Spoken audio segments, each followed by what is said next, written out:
Here we are. Here we are, princes of the universe.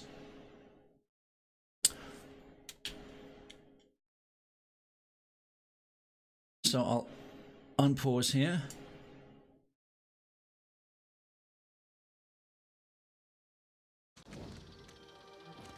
Okay, for some reason the music decided to disappear while we were stealthed.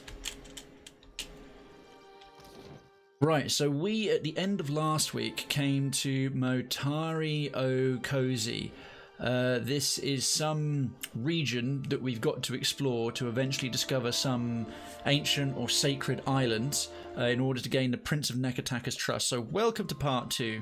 Welcome to the second part of Story Sunday, where we focus on narrative gameplay and Pillars of Eternity 2 Deadfire. I think we will carry on clearing out the bottom part of here first, so let's put the stealth back on. Open. Although why Adair is over there, I don't know. Are you sure? Yeah, very much so. I want the squishy people, the squishiest and most important people at the back. Let's see what we can see.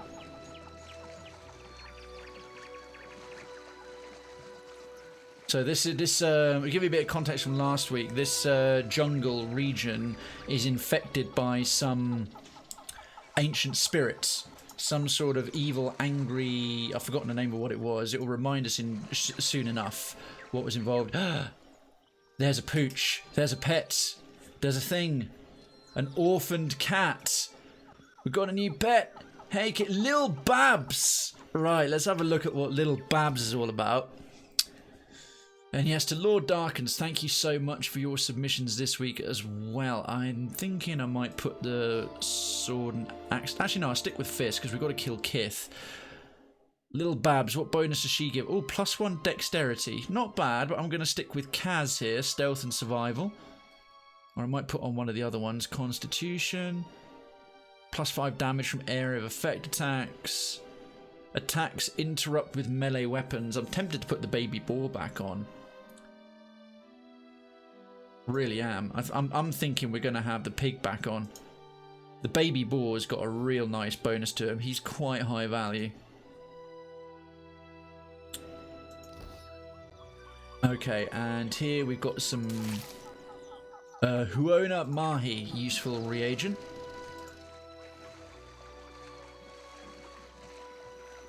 Let's pull out a little, see what we can see. Lots of things, all the things. Let's come through onto this side. Have a quick gander at the map again. Alright, so this is all relatively innocuous. I'm going to pan back and forth across. There's a soul over here as well, what looks to be a floating soul. So we'll try and make our way in that general direction. Going to come back now and aim for this little patch of swamp. Wading through, getting our armour rusty and our boots soggy and encouraging trench foot, but that's okay. That's fine. Ah, we have the corner of what looks to be a temple. It's a frog temple. That is very Asian. That is very Asian. That looks like something straight out of jungles of India or even like further east into sort of Japan and China and so on. That's very cool though. I love the sort of ancient licheny sort of creeping algae and growths all over it. Right, we should click this poor thing. This poor chap's soul, like, it looks like it's seen better days. Right, let's drop a little quick save there.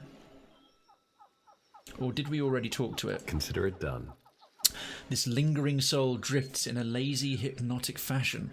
It does not seem to know or care that its life has been extinguished. Well, we're a watcher. Let's read the soul. Addendum added, the last sanctuary. That golden wheel weighed as much as Aethys' thumb, but you weren't leaving without a souvenir. Something to put a smile on Director Castal's face. Oh, so this is the we rescued at the end of last week one adventurer who was trapped in like some living plant that was crushing it with its roots, like something out of Jumanji. And this was, I think, the last of their companions who was trying to carry some bit of treasure they'd taken off of a wall and caused all kinds of trouble. Then your boots crunched a soft femur in half, and he remembered. Wasn't this island supposed to be abandoned? Maybe you didn't beat the Whenura expedition in getting here. Suddenly the gold felt like dead weight. You rolled it into a cave for safekeeping. You didn't make it 10 paces toward the beach before something big, all crooked limbs and fetid breath, plucked you off your feet. When she squeezed you like a dish rag over a patch of thirsty vines, you bled out so fast you forgot to scream.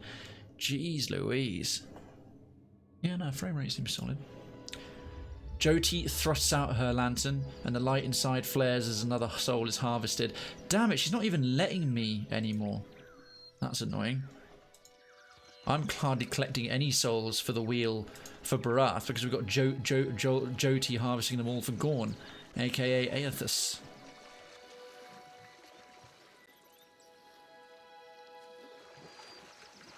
Trouble up ahead. Oh, hell. That is a Puigra. That is a Puigra, but it's our level, if not lower. So I reckon you there, chum, Mr. Fighter McGee, Mr. Adair McWarrior. Yeah? Oh, hang on. They had friends. Big friends. Jungle lurker friends. Okay, but those jungle lurker friends are our level or below. So we've got a couple of jungle lurkers and a greater storm blight. Not a problem. Not a problem, right. Well, firstly, we'll have Aloth come out of stealth. Let's get the lay of the land here. What are these guys weak to? They're resistant to resolve afflictions and immune to intellect afflictions. Perhaps we can root them in place. They look very melee based. Of course. Oh, of course. We're going to move even slower while we're wading through swamp water. Your movement amount is basically cut in half. So binding web might do them both in. We can just lock them in place for a bit. And that's instant as well. Right, one of them's immobilized. It missed the other one. That's frustrating. Okay, we'll try and move him back a little. Oh, hang on a minute. There's a rock ghast slinger down here. I thought that was just some putrid bit of scenery, but it's actually a living enemy. Okay. Jodie. Yeah, she can move almost nowhere whilst trying to move stealth through the swamp. Right, it looks like we're going to be fighting them more or less around here. So let's throw up a bubble, circular protection. Because we got the jump on them, we get to do everything first. I reckon Krayven it would behoove him not to off-tank so much as just come down here. Adair can do most of the tanking on his own. But he can get to here, and then I think his flagellance path, his monk ability, is kind of bypasses the difficulty of scenery, so he can't move any further. Let's just check before we power ourselves up. Yeah, he can make it there, so we'll cancel that. I'm going to turn on the usual enduring dance, swift flurry, and thunderous blows. Oh, I'm getting some slight frame rate lag. I have to admit, streaming on Steam has certainly thrown my OBS off with drop frames and bits and pieces and lag and so on. System's struggling like it never used to, which is mildly annoying. I'll have to dig into that once I'm done with tomorrow's show. Anyhow, bam. Right, we took away a quarter of his health already and he's now weakened. Excellent. I am ready. Now, Palagina, she'll get almost nowhere. She's lumbering and cumbersome at the best of times. She moves very slowly indeed. That's it. That's all she's going to manage to do. Perhaps she can she reach with her... No, not even with her big long range spell. She can't get there. What's she currently got on? Which aura? Exalted Endurance, constant regenerative effect. I don't think we need that right now. Let's do the focus one. She doesn't really need any potion of elemental defense now. We'll save that for a boss. So anything she could be doing.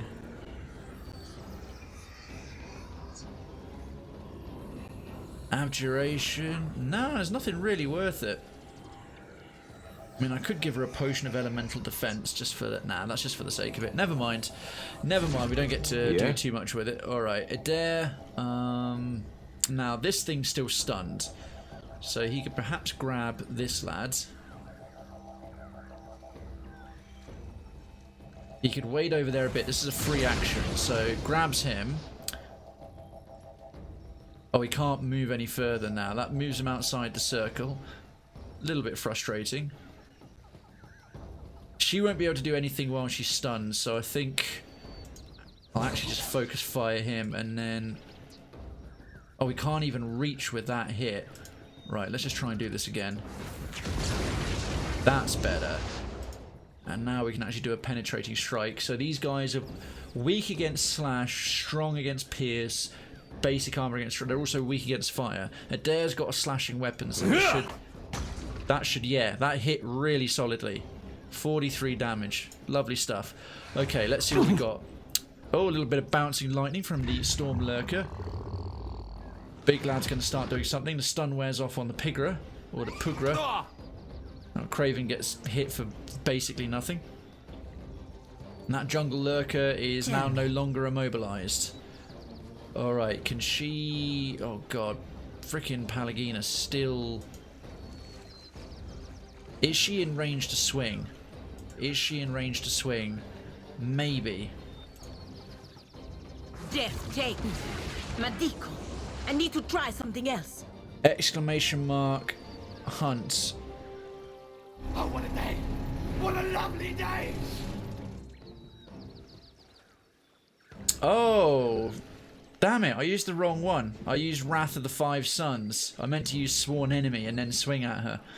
Never mind. At least it's distracted her. Exclamation mark. Hunt in the chat. Get yourself some creds, folks. Right, Jungle Lurker. Oh Christ, they're slow. That's all he gets to do. Grasping Vines. Right here. Alright, that's gone and pulled Aloth into combat. If Aloth tries to pull out, there'll be an attack of opportunity on him, so we've got to leave him there. So it means he'll be hitting with his rapier rather than with his wand. Slightly annoying. Right, oh, this thing's really tough against crush damage, which makes sense because it's this enormous bloated lump. Krayven's buffs are all still up, so yeah, just Absolutely. Pretty weak damage. What can I do you for?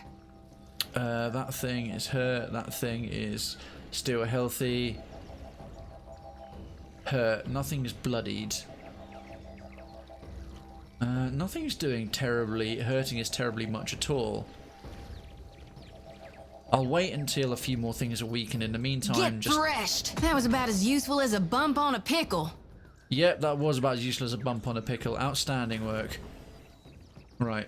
Lightning didn't do much. Okay, Adair only got hit once. These Ents or whatever they are. Oh? Oh, he's immobilized again. Sucks to be him. Right, they're weaker against fire. I'm reckoning a nice little fan of flames. Oh Christ, it's even going to hit the other one somehow. That's a quick cast spell as well. Oh, his marker's in on the action. Yeah, we'll be fine. Three of us. Three-pronged attack, perfect. Everyone gets a profit. Well done, guys. Alright. What do you need? End turn. Right, I'll leave that one in range of what's-her-face.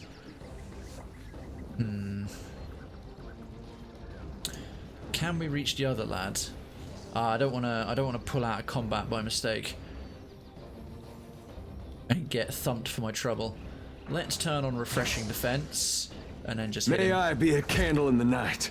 Because he's got slash damage, so he's doing solid damage against this thing. Just a basic attack. Oh, we hit both of them. Set two of them on fire. That lightning missed. Jungle Lurker's going to do what?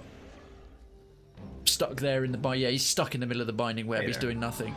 Right, the Pigra's got the Aware Affliction. Krayven still has all his bonuses up. My pleasure. Oh, weakened and a 22. That was a solid hit. Oh, it's a crit. The 33 was a crit. Nice. Ha-ha! Aye? Aloth. Aloth is gonna sod it. Nail him with another blast of flames. I can't believe it reached the other one. Yeah? It's getting some bang for its buck. Hurts. Pigra down there. Is that thing bloodied? It is. Right, if she can come down, Oh, he's past 135. Have you made back what you spent on your command there now, Darkins? Hey, 75, very little helps. Yes, and folks, don't forget you can still spin. You can still spin as well. You can hunt, you can duel, and you can spin. Let's see. Harvest, reach. Damn it, it won't. That's annoying.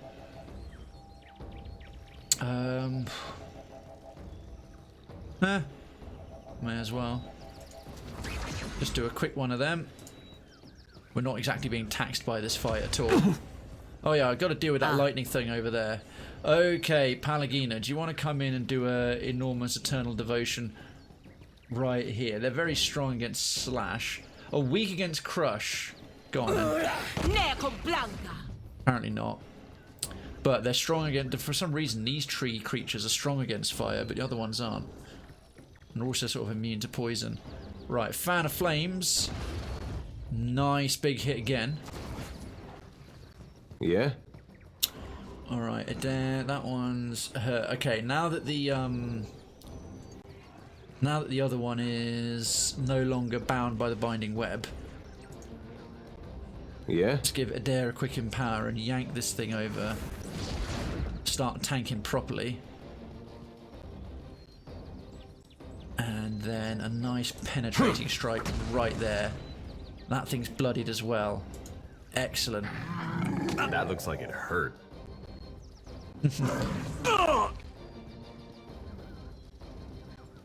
Jungle Lurker was interrupted there. Isn't it? Oh, concentration negates an interrupt effect.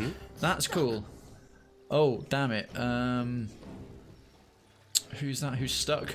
Oh, it's gone and pulled Palagina into combat with him and locked her down. Well, tell you what. That one's going to probably die to her thing. So Krayven at this point apparently is not going to get hit as he runs away. Can he run over there? Not. Oh, not quite. Sure. Yeah, apparently that thing didn't take an attack of opportunity on him. And the rest. There we go. Flagellant's Path. Oh, it's in range. Beautiful. Let's get our bonuses back on. And Thunderous Blows. I've got to save the remaining mortification points in his power pool for the charge. How do you like that? Bam. I'll teach you a lesson. That's a bit more solid. Oh? Right, Aloth has used up all his fans of flames. I could send a fireball rolling towards him, but I think it's a bit redundant. I can't move him too far away though, otherwise this thing will get a free chance to slap him. Perhaps we can start dealing with this Greater Storm Blight. Necrotic Lance, what's it weak against? Fire, apparently. Very strong against lightning, as you might expect. Do some corrode damage. It's got good solid range on it, apparently. Right, Tanglefoot. Okay, Jyoti. Simple job for you, lovely. Come over here and harvest this. Boom! Dead! That spell just makes Jyoti worth it all on her own. She's not as good a healer as Durance used to be. Tell me. Alright, Palagina's over there. Well, that's easy. On this Jungle Lurker. Sworn enemy. Now, Death take you. they're pretty solid against bashing damage, but they're weak against fire, so Eternal Devotion might be more useful here than it was against the Pigra. 51 for a crit. Beautiful. Oh, his mark has been challenged to a duel. Win, lose, win, lose, win. My luck seems even. Don't know if will his marker take it up, or will he duel another day? Right, Necrotic Lance. Let's start doing some damage to that thingy. Oh, 66-31 and interrupt. That hit like a train. Hang on, I just got to move this up so I can actually hover over and see it. Wow, that almost one-shotted the Stormblight. Good job, Aloth. Bloodied. Let's turn around and hit that one instead. I'll actually tell you what. Cancel that. If he can reach. Solid damage against that because Jyoti can come and kill this bloodied one. Makes it a bit more worth conjuring. Oh, fraction too late there. Never mind. There's always next time. There's always next time. You'll get the cooldown message that you're both ready to fight again soon. Okay, the Jungle Lurkers. I'm going to do what? And Thorn Skin's going to go off. Okay, she's buffing herself plenty. Right, Krayven, you want to beat the crap out of her, please? Actually, she's bloodied as well. Jyoti... That one's bloodied. Probably take more to kill that one. So they're all bloodied, so we're going to get them down soon enough. Oh, hang about. I can get a little stun trick going on. Right, if I'm going to be dead clever. If I come all the way over here, put Thunderous Blows are still on, and do a Raised Torment this way. What a lovely day! That one's now stunned. Hunt time. Hunt time. Bring it on, bring it on, bring it on. Bam! Okay, so that worked out well. A bit more damage on that one. That one's stunned. And... Okay, Krayven Where were we? got thumped a little bit. Oh, that thing died! Yeah, of course, the damage over time from Corrode. Top stuff. Now, what are they weak to? Frost. Do we have any frost? We don't have... We do have a frost spell. Yeah, freezing pillar. It's a bit excessive, but sod it. Actual fact, I'm not even going to attack her. The pigger will do something, but I want that enormous freezing pillar to land on her and annihilate her and see how it goes. Yeah. So Jyoti can... That one's still stunned. Can perhaps finish this one off. Got to make sure she stays out of range of that frickin' pillar, though. She got one more Blessed Harvest without using up an Empower. Be on seek. 119. That one's dead. Boom. 2 killing blows. She gets so many killing blows. Oh yeah. The way his mark of the way dueling works, as Darkins has correctly said, if you want to accept the duel, you have to do duel at the person who challenged you back, so it knows. Palagina. I think we need to finish this guy off with a big thump. This probably won't kill him. Meh. That's pretty average. Right, what's she gonna do? She's gonna get ready to cast something. Yeah, Adair, just hit this guy. Here we go. With your slash damage. He's near death. Okay, income big column of ice. Oh, that's gonna leave a scar. She got sub-zeroed, frozen, then shattered. Outstanding. All right. They'll fall by my hand. Little wandy wands. Don't need to waste any more silliness on these guys. Okay, let's get on proper land and then Show them how it's done. And that's bang. how it's done. Okay, Krayven just exploded the tree with his super fists. It's just a flesh wound. Come on, I'll bite your legs off. And for our trouble, we've got a bunch of random reagents. Blood moss, pox cap, glaive berries, and Orland's cradle. I'm sure none of those are going to give us all kinds of terrible infection. And we got this thing down here as well. Ooh, Peridot. That's alright. We've got another wee doodad over there, and then we'll go and have a chat with that other dead soul. And this one gave us Aquamarine, Primal Water, and Primal Wind. Tasty, not to mention all the STDs. Yo, Resident Evil Jess in the house. How you doing, lovely? Can I crack open those vases, or vases, a la Link? So that was a pigratry, that was a pigratry, or pugratry, how are you supposed to pronounce it? That's unusual. I hear the delicate sounds of overt sexual innuendo and crude remarks. It must be Evil Jess. Good. Editing and uploading. Locally.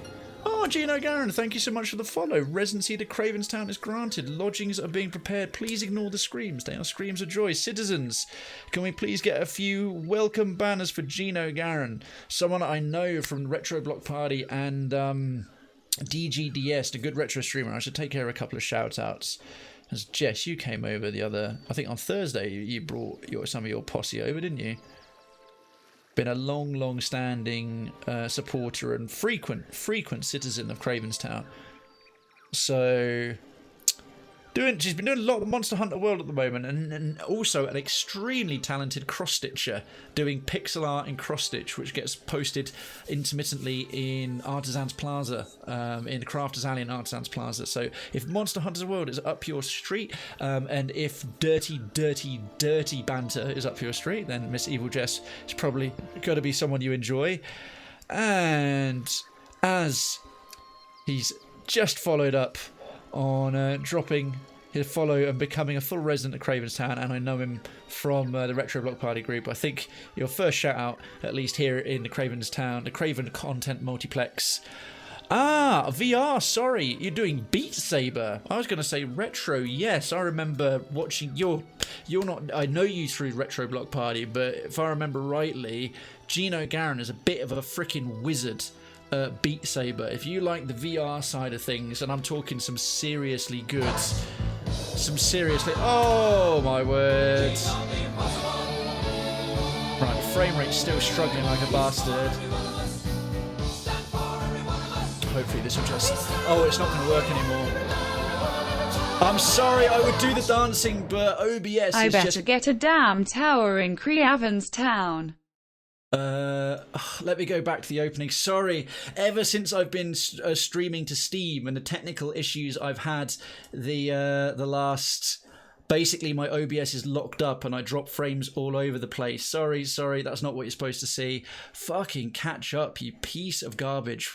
I don't know what has happened. Firstly, thank you, but I don't know why my OBS is lagging on a Sunday that's no different to any other. It's ever since I tried to stream to Steam, it's just completely fucked now. Evil Jess dropping her prime. Oh, welcome to Red Flag Club. Well, citizens, you know the drill. I shouldn't have to ask, but I always do. Hit that legit. Duncan, fantastic timing. So, Jess, for yourself, Duncan, his marker, Darkens, everyone who's chilling in and kicking in, please hit that legit, because Jess has just joined the Red Flag Club, and Citizen Stew as well. Welcome. Gino's all over the place. I'll carry on talking about you in a second, Gino. We're just going to welcome Jess back. Jess, you're not just legit. You're not just Krayven's Town legit. You are prime. You could have spent that anywhere, and you've chosen to do it here. And not only have you been coming by for at least a year, you have been now 12 months as a full citizen of Krayven's Town. Thank you. First of all, enjoy the continued reuse once again of the legit emotes, and Cray Salt and Cray Metal are now well underway. They won't be too much longer away. Use that legit as you see fit, and welcome as well all over Twitch, the most common bit of gamer slang on the entire internet, and the only channel that has an emote that actually says it. Next, of course, wave your all. Oh, and of course, if we get new citizenships, new subscribers, hit that legit. If we get new residents, followers, like we just got Gino, please use the Welcome to Krayven's Town banner. Next, wave your all new final flag. Last of the flags, because as soon as we unlock partner, one of these years from now, I'll be doing crests. Flags will only be the 1 year thing, and then we'll have town crests, town coats of arms from now on out. So wave your final Krayven's Town flag, the one place where a red flag is a good thing, loud and proud every time you chat, whether or not I am online. The Citizens Giveaway, you will of course be able to enter that, and perfect time to re-up your citizenship, because the next giveaway is on this Tuesday, 1st of October, with the Hollow Knight stream, so don't miss that. And we've got some great prizes. I've got multiple copies of Pillars of Eternity, Tyranny, and a bunch of additional keys of the games that I've been sponsored to stream this weekend by the Disobey PR group. Awesome indie titles that aren't in any humble bundles. They won't be duplicates of anything you've got at all. You will regain your access to Citizens Towers. We built them out of ivory specially, and all the perks therein. I might be dropping a couple of those keys I've got in Citizens Treasury. And oh, Stu, thank you so much for the 40 bitties. Just looted the corpses and cheered 40 gold coins. Thank you very much indeed.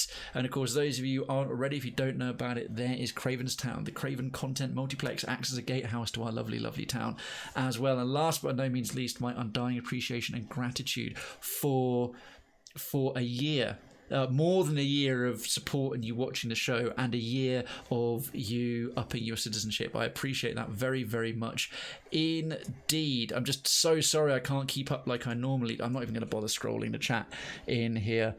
I will catch back up with the chat on my phone because it's just too much of an absolute nightmare there. OBS is really misbehaving. Why can't it ever go smooth? All right, back as we were. Back as we were. So just say about Gino, like what he's been doing.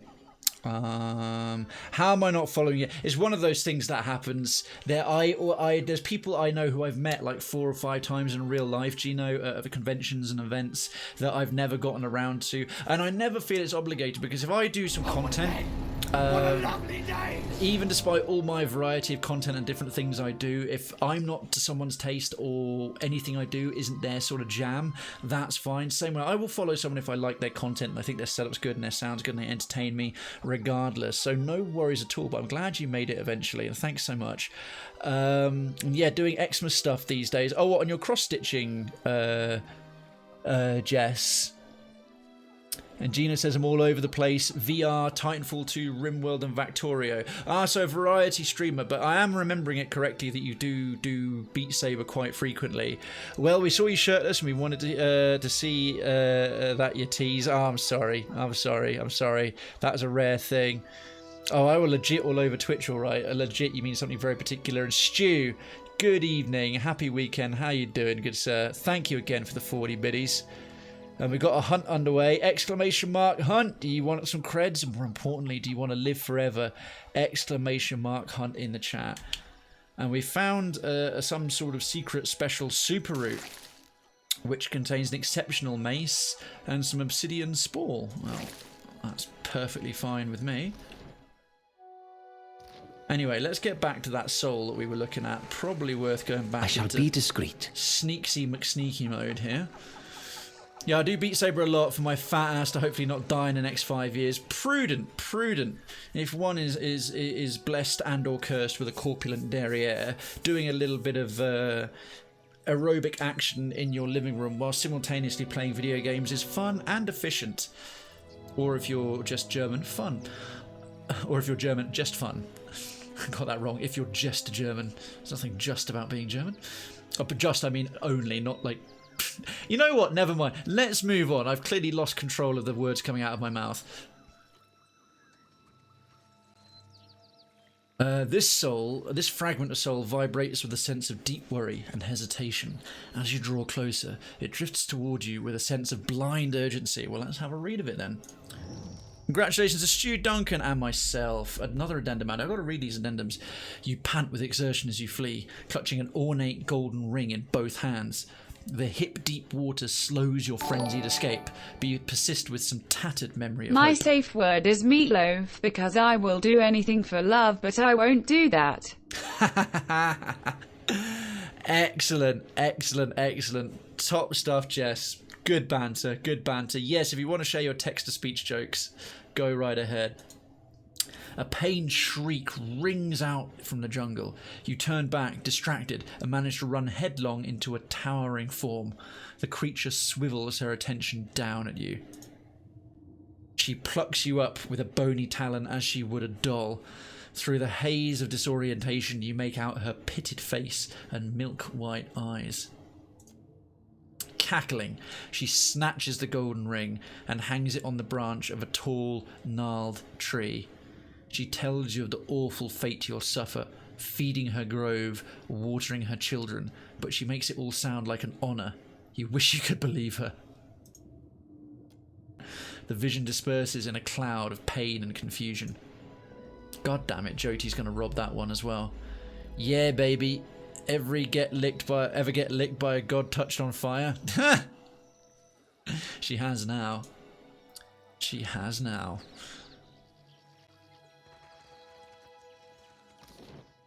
Alright, well, we're circling in. That temple bit seems very central to the region, so I'm going to lap the whole thing, make sure I haven't missed out any curiosities, possible clues, or little giveaways. Oh, corrupted tiger. Right, it's going to be a fight up there. But before I forget, time to read this blurb. So, from the wreckage, Not Storms of Poko Kahara. I'm looking for... it's not remembered my... He waits in fire. The last sanctuary. I think this is it. Oh, I should really be using Druid Boy. Damn it. If I had the Druid with me, he'd have a bunch of dialogue ready to say. I'm missing out on that. I'm missing out on that a lot. I've got to remember to switch him in as if we continue this quest, because I want to hear all the flavour text. Right, that's me skint for the next few weeks with moving. I need to get a fridge and a bed and a sofa, so I might not be able to... Yo, dude, Stu... You are here on like every stream since you found the place. There's even no obligation to keep your own citizenship going. Do it if you choose to, but also if you can afford it. Real life needs, especially basic necessities, come first. Just really happy to have you here, being a part of the community, and of course helping out with the old view count. Every last person counts and helps. You certainly don't have to apologise for not gifting other people citizenship. That's incredibly kind of you to think that way and think along those lines. It's a testament to your character, but please don't worry about it, honestly. Druid, yeah, there's I have companions of every class, but you can only have a maximum of 5 in the party, and we have at least 8 main companions available, and certain major story quests have particular recommended companions, and a recommended companion usually implies that they're going to have lots of additional dialogue and relationship developments and things like that. There was a boy, very strange and special boy. Oh, do tell me. Carry on, Jess, or is this going to turn into one of your sordid stories again? In which case, carry on some more. Let's see this. A very powerful woman commands the corrupted beasts and fauna. She sounds like the root of Motare or Kozi's problem. So, the soul of a dead Valian explorer referenced a golden wheel hidden in a cave. The ruins are infested with piglet and other unsavoury creatures. Good use of unsavoury. What lies at the heart of this corruption could be related to my search? It probably is.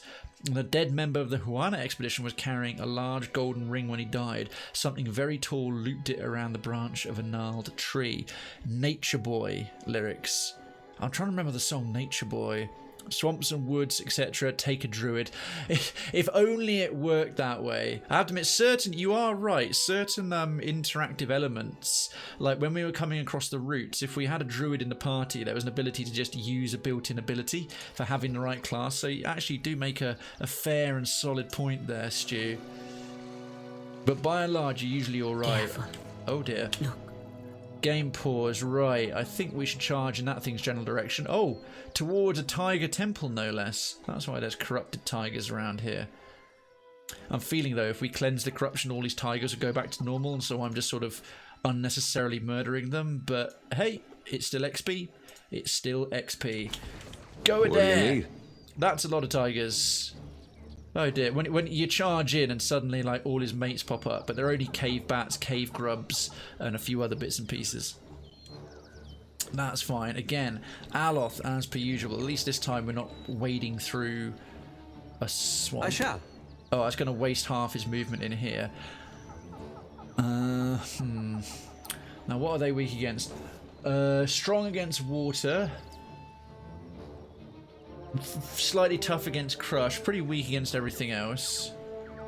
The bats are immune to disease and dexterity afflictions. Strong against fire, weak against frost. I'm reckoning a big old pile of Ninangath's freezing pillar would be just the trick, and if we throw it about there, most of them coming in should get nailed by it. But we'll put it... When's it going to go off? That's the question. Does the melees are going to come run in? I reckon we'll be better off putting it here, forming a choke point of some description. Oh, crud. He's not in range to cast it. Shit, right. That's annoying. Minoleta's bounding missiles. That won't hit anybody. Just smack him with that one.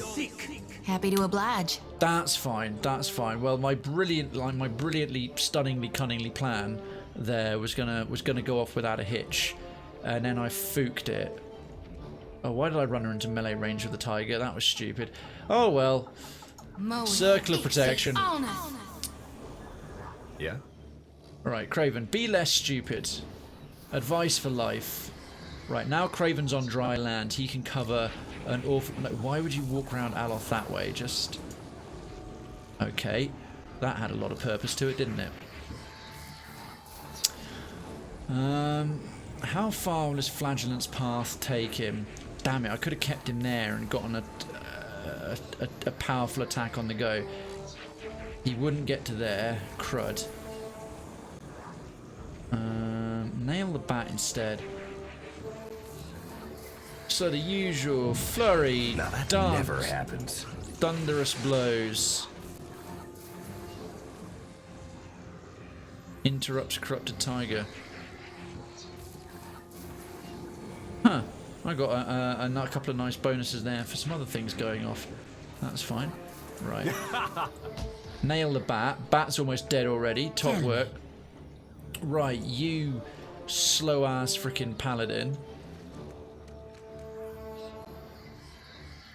Let's run you in front of the squishy wizard. And armor. It's got additional defenses. Duncan's underway with the hunt. And Duncan, how have you been? How is your weekend? What is new with yourself? By the way, Duncan, I do still need to sort out your sound effect. I apologise not having had it done sooner. I did want it ready by today, but I'm doing double streaming shifts between Steam and Twitch Sunday and Monday, and I had to do all the prep for the Steam one yesterday. My whole weekend basically got written off, and Friday I was out all day in London. In short, I've barely been able to have any time to myself, so I haven't had a chance to get round to it, and I do apologise. Weekend's good, quiet one. Very intense. I was up to London seeing let's throw some fire at you. Take you. Wham, didn't hurt it very much. Yeah, I was up to to London on Friday, meeting a colleague from my old team that I was contracted to Digital Domain for a year. It's the first of the US team I'd ever met. Because obviously most of them were in, obviously in LA and all the rest of it. Okay, that worm's creepy and long. Oh, Krayven's over there. They turned around and decided to pick on him. That's fine. That's fine. Tell you what, I will grab that one. Leave Krayven alone. Pull him a bit closer. This thing isn't doing the job. Don't feel like walking. Activate the doodaddy defense. And then turn around. Sweep the leg. Bang. Oh, that didn't... I was expecting it to hit that grub as well. Never mind. So yeah, I had that, and then Saturday morning was just up trying to get on with things. Most of my Saturday was setting up for this Steam thing. Was on Discord loads with the other streamers who were doing the sponsored bit for Disobey and the publisher, the Disobey PR group, and the publisher Another Indie for their sale. I spent 4 hours trying to get Yuppie Psycho working, and it wouldn't on my system at all. It worked. Sorry, it works on my PC fine, but it doesn't stream at all. It just won't work for me in the slightest, which is really frustrating. So last minute, my slots had to be filled with other things, but I got some great picks. I got given wrangled Neverynth, awesome indie game that I got to try today, and I was streaming that on Steam to an audience of nearly 1,200 people. There's something you don't see every day. Oh, that worked quite well.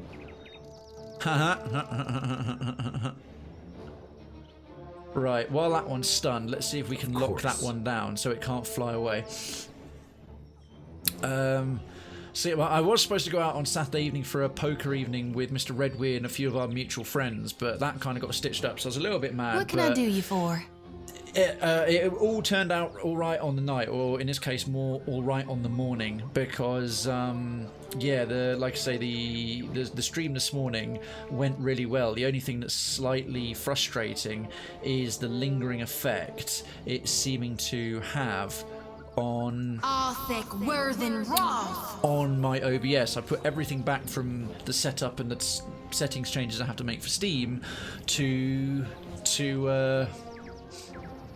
Twitch, and it's still dropping frames, really struggling to render stuff, which is making, when I tab in and out, it's making OBS just lock up, which is a nightmare for dealing with certain things.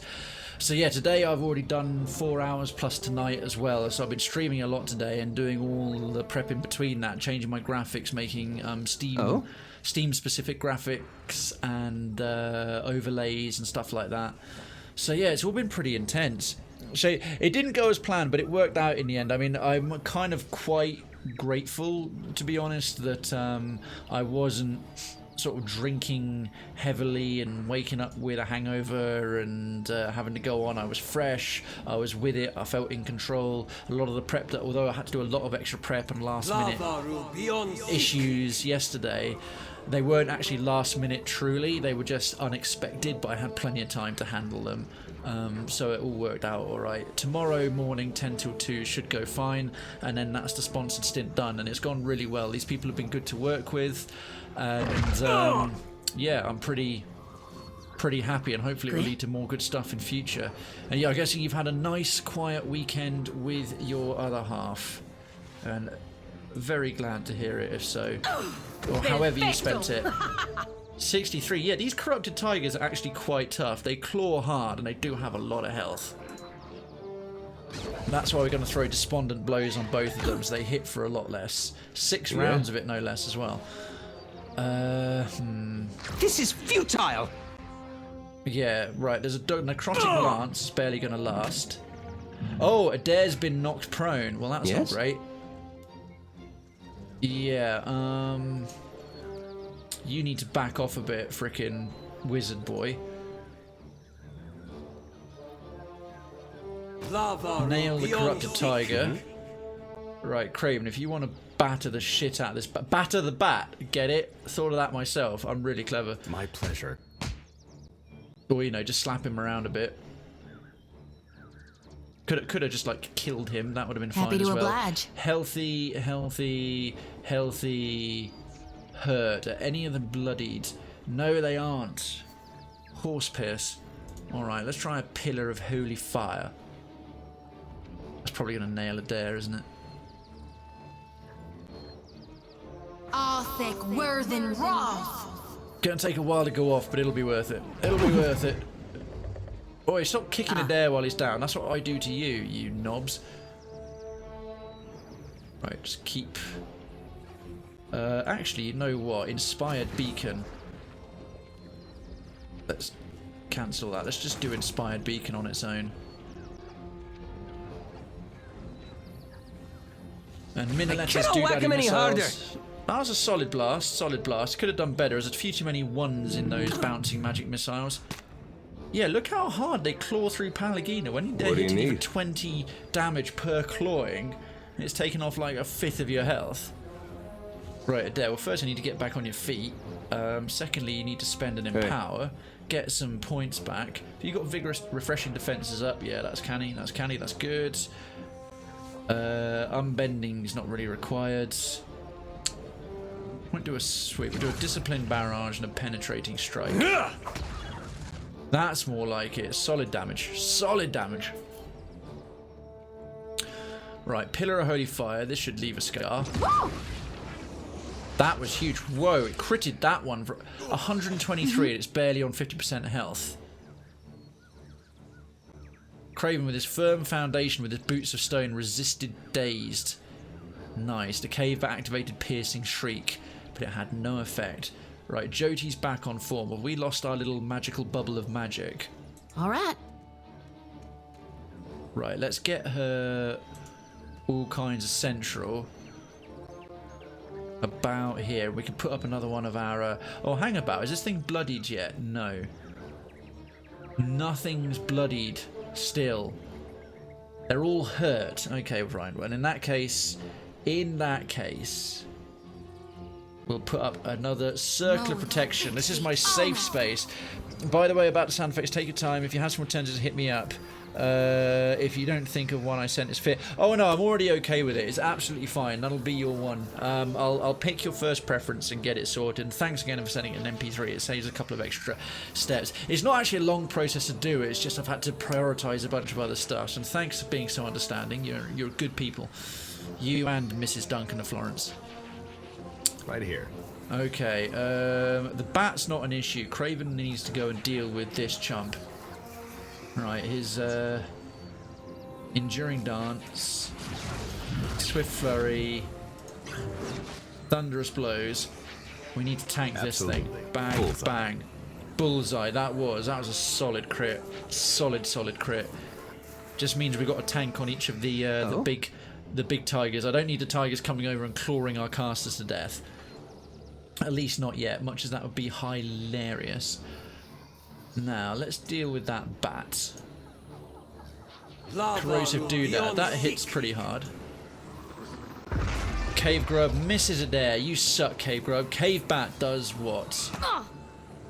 Fails miserably to interrupt Jyoti with his tiny little tail flick of nothing.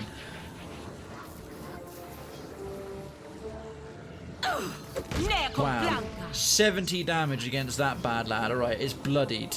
Nice. Jyoti can start going to town with her... Is that thing dead yet? God's sake. Just Stay behind me. Just thump it for now. Save your points for other stuff. Necrotic Lance. Boom. Splat. Sit down. What was once cave bat is now just rotten organs lying on the ground. Oh, sorry. Something else. I just looked at the current resident count, our follower count. It's at a very pleasing number. It's at 1,111. I really hope no one's like, I hate this guy, I'm going to unfollow, because I don't want that to change, or at least to go down. We're on 1111. That's fantastic. Thank you, Gino Garin, for bringing that about. 1111. Someone's going to unfollow just as a joke now to fuck with me, and I wouldn't blame you in the slightest. What can we do? We just got 3 tigers left. Now, what are they squishy against? They're strong against water and fairly strong against crush. Everything else pretty normal. Their armor rating is quite low, but their actual defenses themselves are pretty solid. Against penetration attacks, against might attacks, against dexterity afflictions. The only thing they're weaker against is will attacks. So perhaps... yeah, accuracy 73 versus this. So exposed vulnerabilities might be quite effective here. Alright, Jyoti. But before that, Blessed Harvest. Which one's bloodied? Hurt, bloodied. Even that, even what should be a finishing blow, still doesn't kill it, but it got it closer. Yeah. Right, Krayven's gonna... those tigers want to eat our little baby pig here. We won't let them. It's our pig. We're gonna eat him, god damn it. Sympathy for the lost. Actually, we could do with healing up, couldn't we? I'm gonna grab my second wind quickly. Actually, wait, Jyoti can do that instantly now. Let's just focus on punching this thing in its nuts. Punch its tiger balls. Alright, that cave grub's still alive. How is that cave grub still alive? That grub is garbage. It looks like a miniature reject from Dune. She needs her second win as well. Yeah, we're getting very squished here. Sworn enemy never wears off, which is nice. Thing's still not dead. Still not dead. Stupid corrupted tiger. That's it. That was a good. That nailed Something I all can of do. them. Perfect. And the stupid little cave grub. Yeah. Kill the cave grub. 41 damage. It's still not dead. It's surely going to die from some random dots going off. Oh my word. Palagina's in full plate mail armor. She just took a crit of claws to the face. It wasn't even a crit. It was a hit. A flurry of claws for 38, and then it just did a couple of grazes for another 24. Palagina's getting thumped around, man. Was that a flurry of claws? Nope, a crit and a hit. How may I help? A mob of... if they had like 6 or 7 of these tigers, if they ganged up on one person, they would frickin' do them in.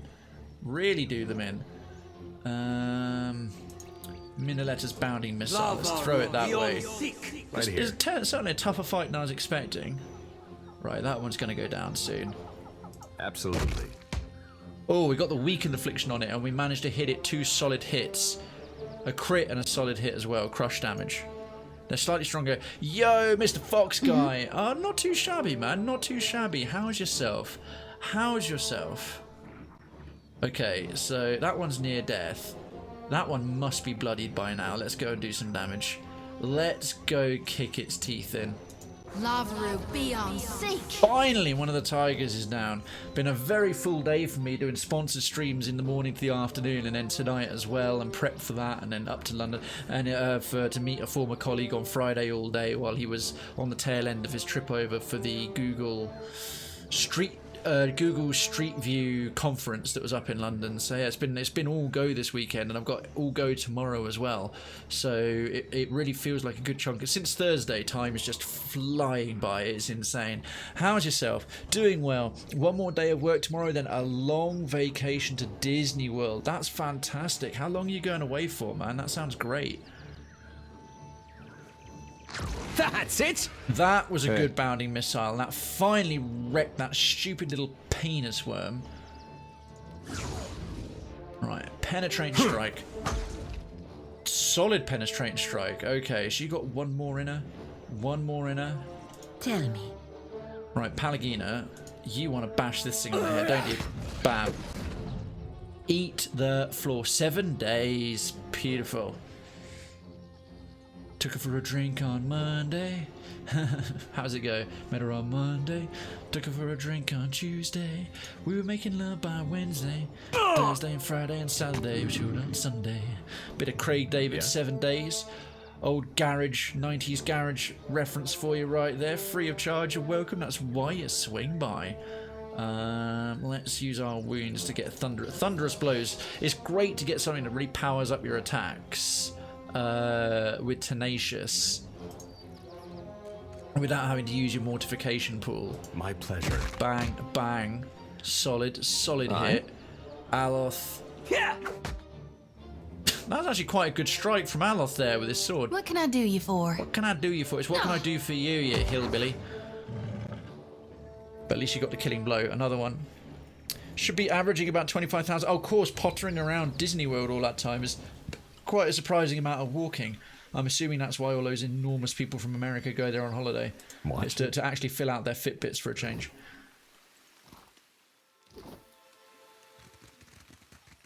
Well, that sounds awesome and thoroughly well deserved. Okay, Claw, Pelt, Luminous Ardra Dust, and a Fang. Ooh, what have we got here? This looks like the entrance to a cave of some description. Well, that sounds great, dude. Is that you taking the whole family? Going over?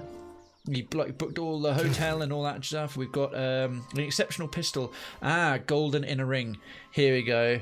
Well, glad I walk about 10k a day already. Excellent. Stu's starting to hunt yourself and the wife. Mrs. Fox Guy. What a lovely Exclamation mark hunt. I think it'll be plated dust vipers today. Let's read the blurb. Golden inner ring. Quest item. The surface of this golden ring is engraved with a series of elaborate Huana runes. Intersecting lines and other sigils stand out among the runes, but they appear to be cut off. Grooves along the underside would suggest this piece connects to a larger mechanism. I am inclined to agree. Excellent. So we found this little cave entrance, do that. Jolly good. Oh, we got a few hunters getting involved. Myself and Stu and Duncan. And Mr. Fox Guy. Oh, Darkin's going to be misty if he gutted if he misses this one. Look at Decadency still on his holidays as well. He's going around Chicago and all over because he normally doesn't miss a Pillars stream if he can help it. But this inscription reads: "It is the charge of all living things to safeguard Ardra. The gods will know us by our fealty to this covenant." Yeah, sounds fair. Sounds reasonable. Oh, unlucky, Duncan. Unlucky. And yes, don't forget, folks, you can spin. Reduce the cooldown on that by heaps. Loads. Sounded a bit like Bring the King there. Loads. No. When things go wrong on his Crash Team Racing, he's like, no. Always cracks me up. Alright, bit by bit we're uncovering... I see a giant golden face. There was this campaign against stroke called Act Fast, which is face, arm, speech, time to call 999. And of course, being British and the fact that we're all borderline alcoholics, it turned into face, Arms, speech, time at the bar. Right, this looks like the big bad. A troll and a little giant spawn. Oh, it's not. It's just a troll and... I mean, it could be her. It matches the description. A giant wooden woman with claw hands and eyes standing right by the big golden MacGuffin. We won't click on it yet in case... Right, how far can they see? What's their observation ranges? We might be able to get in there safely. Ah, what, did we all walk away with a profit? Top work, top work. Well fought, well hunted, ladies and gentlemen. A giant spawling. The inscription reads, Ngati gifted her chosen people with dominion over water. Ah, here we are. So here's corrupted Ardra. And the tree thingy growing around it. A corrupted tiger, the rotted lady. So she's a pigra. She's not actually that big. I thought it was going to be this thing, the troll, that was the big bad. Okay, well we'll come back for those lovely people. So there's the rotted lady's tree. Let's check out this temple and come round the other side to see what else we might be engaging. I think at this point I can also activate fast mode as well. We can sneak a little more enthusiastically than before. Ah, another corpse. Anyone up for some... So I think Jess is still here. Can just crack on about necrophilia. This is a whole lot fancier than what we've seen. Who do you suppose lived here? And when? Necrophilia. Crack open a cold one. Alright. Well, we've got a... here's a MacGuffin. Quest updated to last sanctuary. Search the ruins of Motare Kozi. Replace the missing parts of the stone disc. The massive golden disc is covered with intricate engravings and inscriptions. You were able to pick out symbols representing plants, wildlife and boats, but there's no discernible order or meaning to their configuration. So, we can read the main inscription, a mechanics check to study the engravings, look for a pattern, and 3, attempt to decipher the disc with the golden wheel you possess. You rang. Best thing about necrophilia is you never have to bring flowers. Oh, good lord. That's evil, Jess. Well, what do you expect that username? Good evening, Citizen Tutsaka. How's tricks, mate? How's your weekend been? Well, let's read the main inscription. To all wayward kin, far from family shores, let this chart point the way home, that your tribe may welcome you open-armed. Engravings remember what the dead forget. Take comfort in this sanctuary, read its teachings, and let knowledge guide the hand that turns the wheels. Okay. Well, let's study the engravings, look for a pattern. We've got the mechanic skill for that. You can vaguely see how different points of the engraving seem to match up, forming a coherent shape in spite of being situated on opposite sides of the carving. Attempt to decipher the disc of the golden wheel you possess. You hold the inner ring up to the control panel, but it does not align with any symbol in a way that makes sense. The outer ring that connects the axis to the greater disc is needed as well. Alrighty. Makes sense. Makes sense. Let's have a quick look at that update. Yep, so we found an engraved wheel. It should fit around the rim of the stone disc. But here we are. Located the stone disc that bears unusual... The disc is missing 2 parts, and those are the 2 gold things that are missing... Talking that those souls were trying to... The people that those souls belong to were trying to steal. I won't be able to make such a sense of it. Alright. Well, before we go any further, let's go and chat to this numpty. This soul flits about in hasty, panicked bursts. It eases closer to you with anticipation, precipitation. Read the soul. Yo, Citizen Piney Druid, man! The increasing numbers of red flags in the chat is the good kind of red town flags. It's really building up. Citizen Piney, how are you? Welcome on in. How's the family? Read the soul. They laughed at your hours studying the runic script of the ancient Huana, but here you are poring over gold inscriptions while they scratch their heads. You promise yourself a good boast on the journey back to Nekataka. Pity this person died. I like them already. No one believes that the Huana could have forged a device like the Golden Wheel, but you stay silent on the matter. The Nguithans built far more for function than beauty, and this is art. Not bringing Street Shark on this quest. I forgot. I was too far into it. I started underway with it, and I should have run back out to the boat and switched him in. And now I'm too far gone. So I've, you know what? I haven't fought yet. I could switch him in.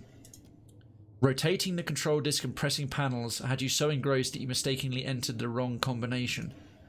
A slit opened in the disc, discharging a gas that brought you to your knees, coughing loud enough to summon a creature whose shape you could barely perceive through the haze of pain. Boasting would have to wait. Emitting a palpable feeling of relief, the essence drifts into Jyoti's lantern. I'm supposed to be gathering the souls. I really want to get rid of Jyoti, but she's like my only priest and she's kind of essential. I am actually thinking I might switch it back round and bring him into here just to see the dialogue that we haven't had yet. I can...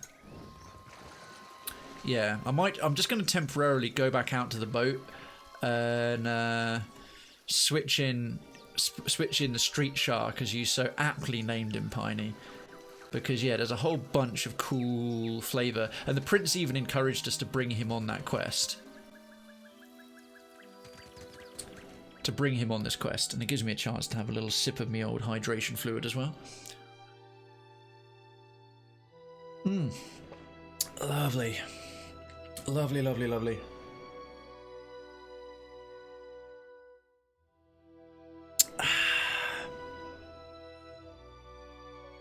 Right, this might take a second or two to load because we started off in the main game. Sorry, in a main region, so the game hasn't had a chance to load the world map yet.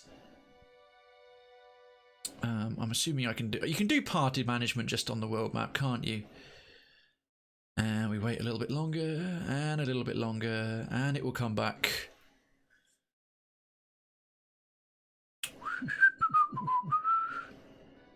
There we go. Right, now it's changed. Give it a second or two more.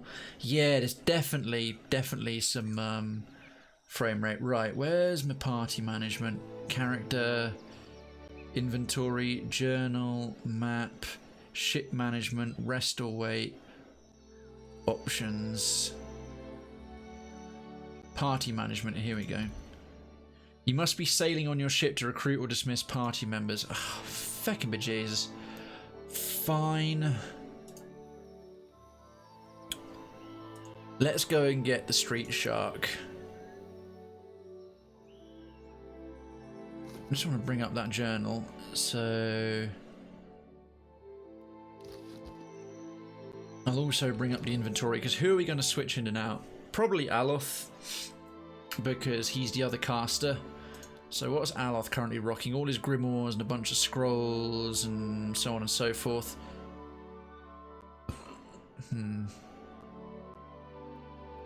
He's got his basic doodads. I'll keep most of them on him, to be honest. I should put some in his item slots though, so we can actually start using them. Blood soaked grimoire, coral snuff. I'll take the sigil out for the time being, and instead we'll have what's going to be a useful scroll. He's not even powerful enough to cast Gaze the Underground. Scroll of Insect Swarm. 2 Arcana, 1 Arcana. Kalikoth's Minor Blights. Now what have we got here? Withdraw and a Scroll of Ray of Fire. Well, the best one we can do is Scroll of Kalikoth's Minor Blights. 2 Stealth. I think I'll just swap him out and leave him with the gear he's actually got, because we're not going to keep Shark Boy in here for too long. Right, we're on our boat. Party management. We'll dismiss Aloth and Tegahu. Accept.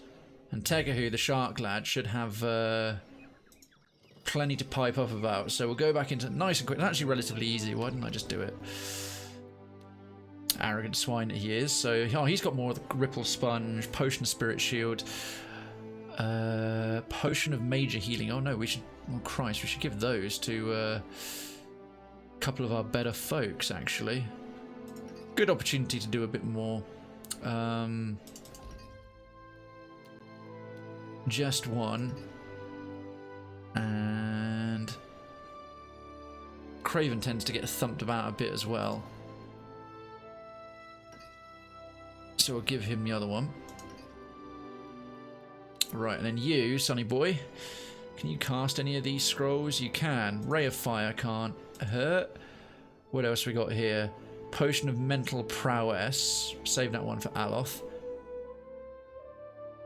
Potion of the Attuned Self is really solid. This is good for anybody, in fact. Right, what is she doing carrying potions of minor healing? That's complete crap. We'll give her an additional moderate healing one. So yeah, just doing a little quick reorg while you got opportunity. Potion of Deafness, combat only. Potion of Impediment.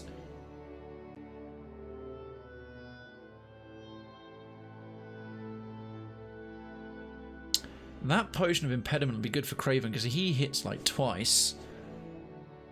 Potion of Deafness. Let's give Potion of the Attuned Self, or maybe to Jyoti. She definitely needs a couple more of the moderate healing pots. That Withdraw can stack with her, and doesn't need that sigil right now. It is a sigil if I remember correctly, yeah. You can definitely take one of these potions of the Attuned Self. No, God no. Wait, what am I doing?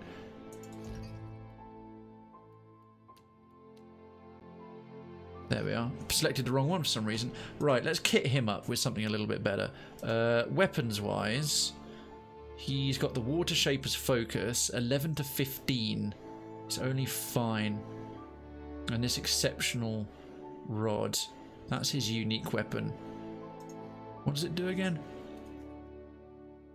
Ranged attacks bounce one time with rod attacks. That's pretty good. Meh, otherwise fine. Lance of the Midwood Stag. That seems very druid related. It is a pike. He's not something he's skilled with. But cast Woodskin when the wielder first becomes bloodied. Well, he's pretty squishy, so that actually might be quite cool. And it's very suitable for him.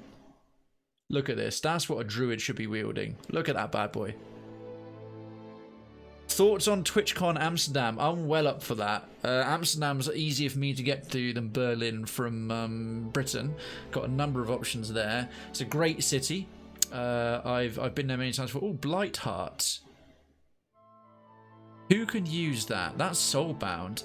A chanter, a ranger, or a wizard. Right, that'll go to Aloth then. That'll go to Aloth. I mean, it's a bit crappy in terms of Arquebus doodads. Yeah, I should have given that to Aloth. Yeah, I'm really up for it. I'm hoping it's going to be better than the one in Berlin. That was very much trying to find its feet.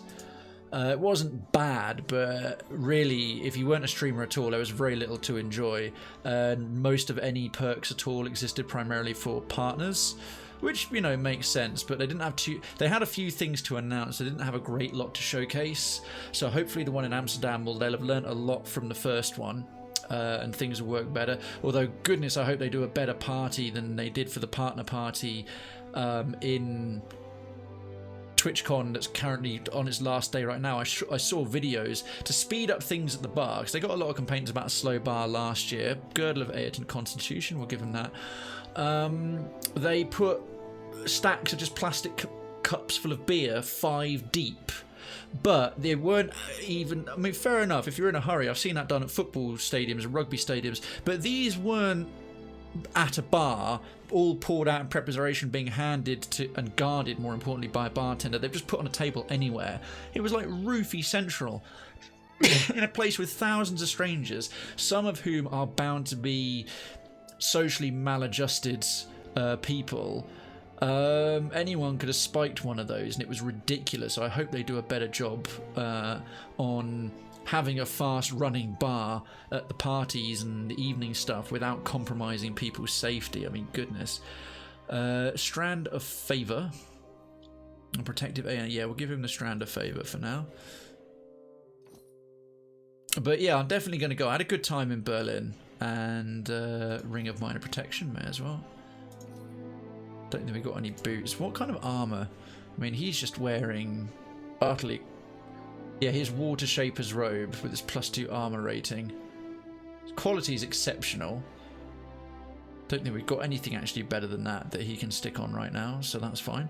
It suits him as well. It's what he originally came in. Trinkets, gloves, hands, weapons. He can't wear headgear because he's a godlike. Nah, we're all out of rings.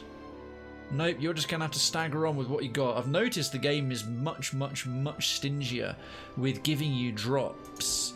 I mean, my characters are like level... What level are we? Well, he's level 9. Hopefully we'll get a chance to level him up a little bit. But yeah, like level 12, you'd expect by now that everyone, companions included, had enough stuff to fit out their slots, minimum. Even people in my main party haven't got all their slots filled, and we're level 12 out of 20. It's insane. So happy for you guys in UK and Europe. It's very good. Clearly they had to establish it because they couldn't just keep it in the US. And there's just such a huge market. And to be honest, Twitch London is the only Twitch community event that happens outside of America. Like one of the only ones in the world. It's certainly, and it's the biggest and best of any, including all the ones in America. Like literally none of the parties in America, community events in America, come close to Twitch London because they can host a really big one and organise it and bring in sponsorships because there's no one else doing it. But Twitch London, sort of, in terms of sort of a party and a good time, puts TwitchCon EU to shame a little bit. That is a total dude bro, you reckon? Right, let's level up Tekahoo a little bit. I like that you instantly get the levels to match the rest of the party. I don't really matter what skills he has, so what's going to be useful? I think we'll just pump his Arcana a bit more so he can cast some useful things. Everyone in the... Oh, we've... Crud, I didn't know. Who have we lost? We've lost Aloth. We've lost Aloth, so I think at the moment, we're rocking very little diplomacy. History, we're solid. Insight, Intimidate, we're fine. Metaphysics, we're fine. Religion, we're fine. Redweird, thank you so much for the host. Good evening to you, my dude. What's up, town peeps? What's up? Councillor Redweird is in the house. That is a total dude, bro. A massive bar crawls. Okay, so he's into water sports. You know it, Jess. I do not recommend people looking that up. We all know what it means. Redweird, how are you? Streetwise, yeah. So the only one we're missing is what we got rid of Aloth with, which is Arcana and Diplomacy. But what is he particularly useful for? Metaphysics. Well, if he's going to be a regular replacement for Aloth, I haven't respec'd him and min-maxed him, so we'll just start pumping Diplomacy. He could just have a range of skills. So we get 5 now instead of 4 because of party bonuses. That's good. Oh, Jess, thank you so much for the lurk. And remember, if you want the volume down, don't mute the stream fully or mute the tab. Just put the volume slider to 1 above muted for the view to count. Thank you so much. Doing good, thanks, dude. Lazy day, been very nice. Oh, mine's been a nice day in terms of the streams and the content. It's been a complete opposite of lazy, and tomorrow I've got more of the same. I am run ragged. How was poker on Saturday? I am fucking gutted I couldn't make it. And thanks, by the way, so much for tuning in to the Steam stream.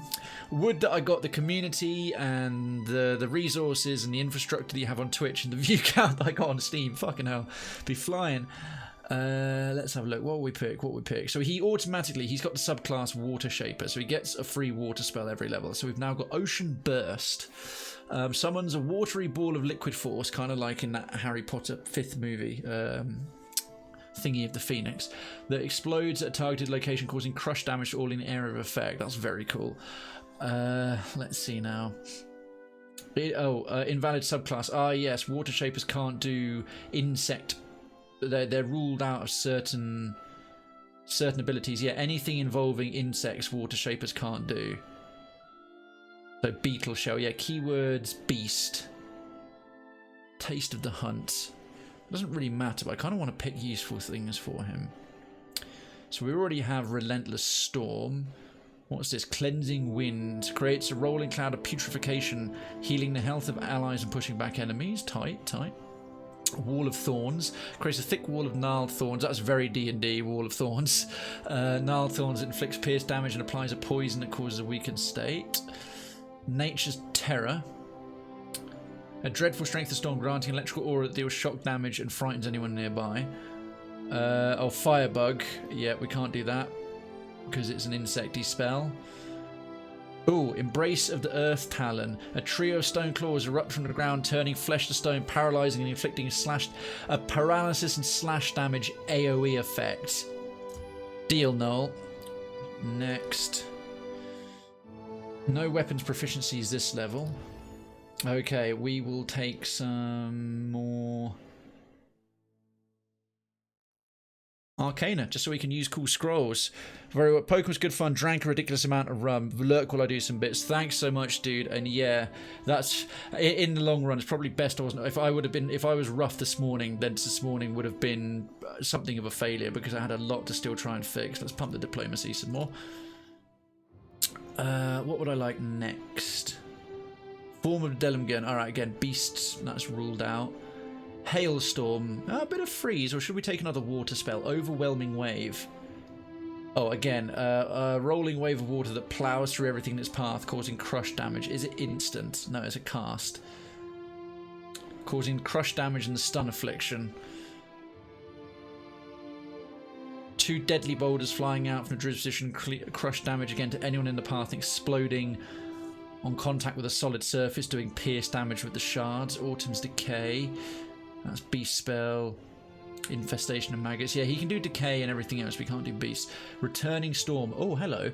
Brings a powerful storm into being, striking a random single enemy area effect periodically with bolts of lightning that stun. Oh, that's that god-awful spell that used to wreck me in the first half of Pillars 1 when the Delumgen would cast it. Yeah, I wouldn't mind returning the favour there. Yes, please. Oh, we get 2. We get 2. Oh, happy days.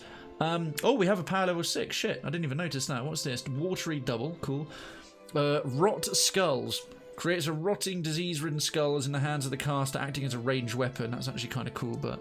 Conjure Greater Blight. Garden of Life. Causes rejuvenating plants to spring up in the corpses of the fallen and heal allies in an area of effect. Alright, well that requires bodies already. Venom Bloom. A beautiful but panic-inducing field of poisonous flowers that frighten, weaken and deal raw damage over time to those in the area of effect. Would double up well with that would double up well with a mobilization, but Aloth had a mobilization and he's out. Conjuring a Blight would be quite nice, but we've already got the water version of basically that.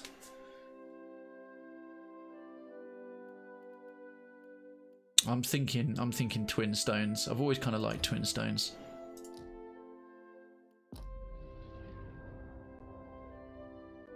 Oh, again, sorry for the locking up. Has he got no more levels? Oh, they're only giving him up to level 11.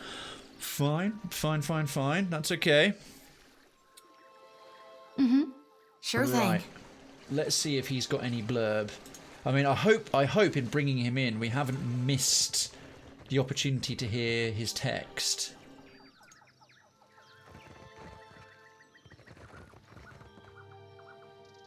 Yeah, Adair had something to say.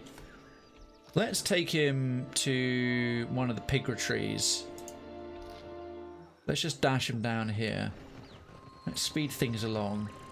Get them down this way. Come on, pipe up. I bought you for... it looks like basically if you've already encountered it once with the party, it doesn't trigger the text a second time. If someone happens to know that I'm wrong and silly for believing that, then do pipe up and correct me. Oh, we missed a thing. We missed a thing. Ah, but we haven't been here before. Let's bring you there. So what's this? I got this. The inscription reads, though we leap between isles, home is beloved Ukaizo. That's the secret area we're trying to find. Huana Mahi. More useful reagents. Oh, hello. Be cautious. Be constant. Be cautious and be constant. Be constantly cautious and cautiously constant.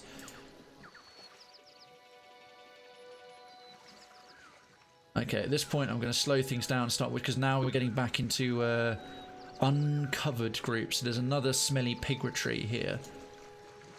Look, there is something over there. There is something over there. Is that the We have a Rot Ward Amulet, 15% resistance against poison, disease, and decay. Let's read the blurb. Okay, it's a generic amulet as opposed to a unique one with a story to it. That's fine. Let's try... this must be the tree that has the golden ring on it. The bark of this tree is scratched and bruised, having a consistency similar to diseased flesh. Ugh. Its roots bulge with seeping pustules. Our garden will heal over any wounds you inflict, outsider. We have endured the long, festering winter. We can outlast you. A feeling of age and deep sorrow permeates the voice in your head. It flutters back to the jungle before you can learn anything else about it. Oh, unlucky. Lightning, Pedo Bear, Lightning, and Kappa. You lost 50 creds. Well, we have a druid who can heal. And we have an actual healer. Study the tree, see if it's beyond healing. The bark bulges with rancid sap. Life endures somewhere in the heart of this tree, but time and corruption have twisted it to a nearly unrecognizable form. Yeah, some chaotic flesh tree. It looks like it belongs in the Eye of Terror. Someone with a connection to nature could reverse the damage. Here we go. Have a druid. Stu, you were right, and Piney, you were correct to suggest bringing the street shark. Should have gone, but glad I went back to go and get him. Have a druid whisper to the tree, convince it to give up the corruption in its heart. Well, there's only one. Stepping back, Tekahu passes you an affirming nod, probably with an arrogant swagger as well, knowing him. The thorny vines retreat into the earth. From the heart of the tree, a gurgle precedes the expulsion of dark, bilious water at your feet. Starved of corruption, the tree seems greener and more lively already. Oh, that's nice. I like trees and nature, so the idea of actually successfully saving one is pleasing to me.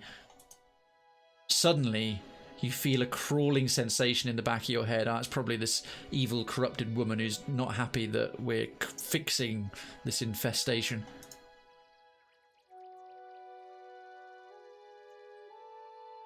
What are you, that you trespass in our home? You will leave at once or face the consequences. The unwelcome presence in your mind pulls away with a rustling of leaves. Hey, it's a green tree, and things are better.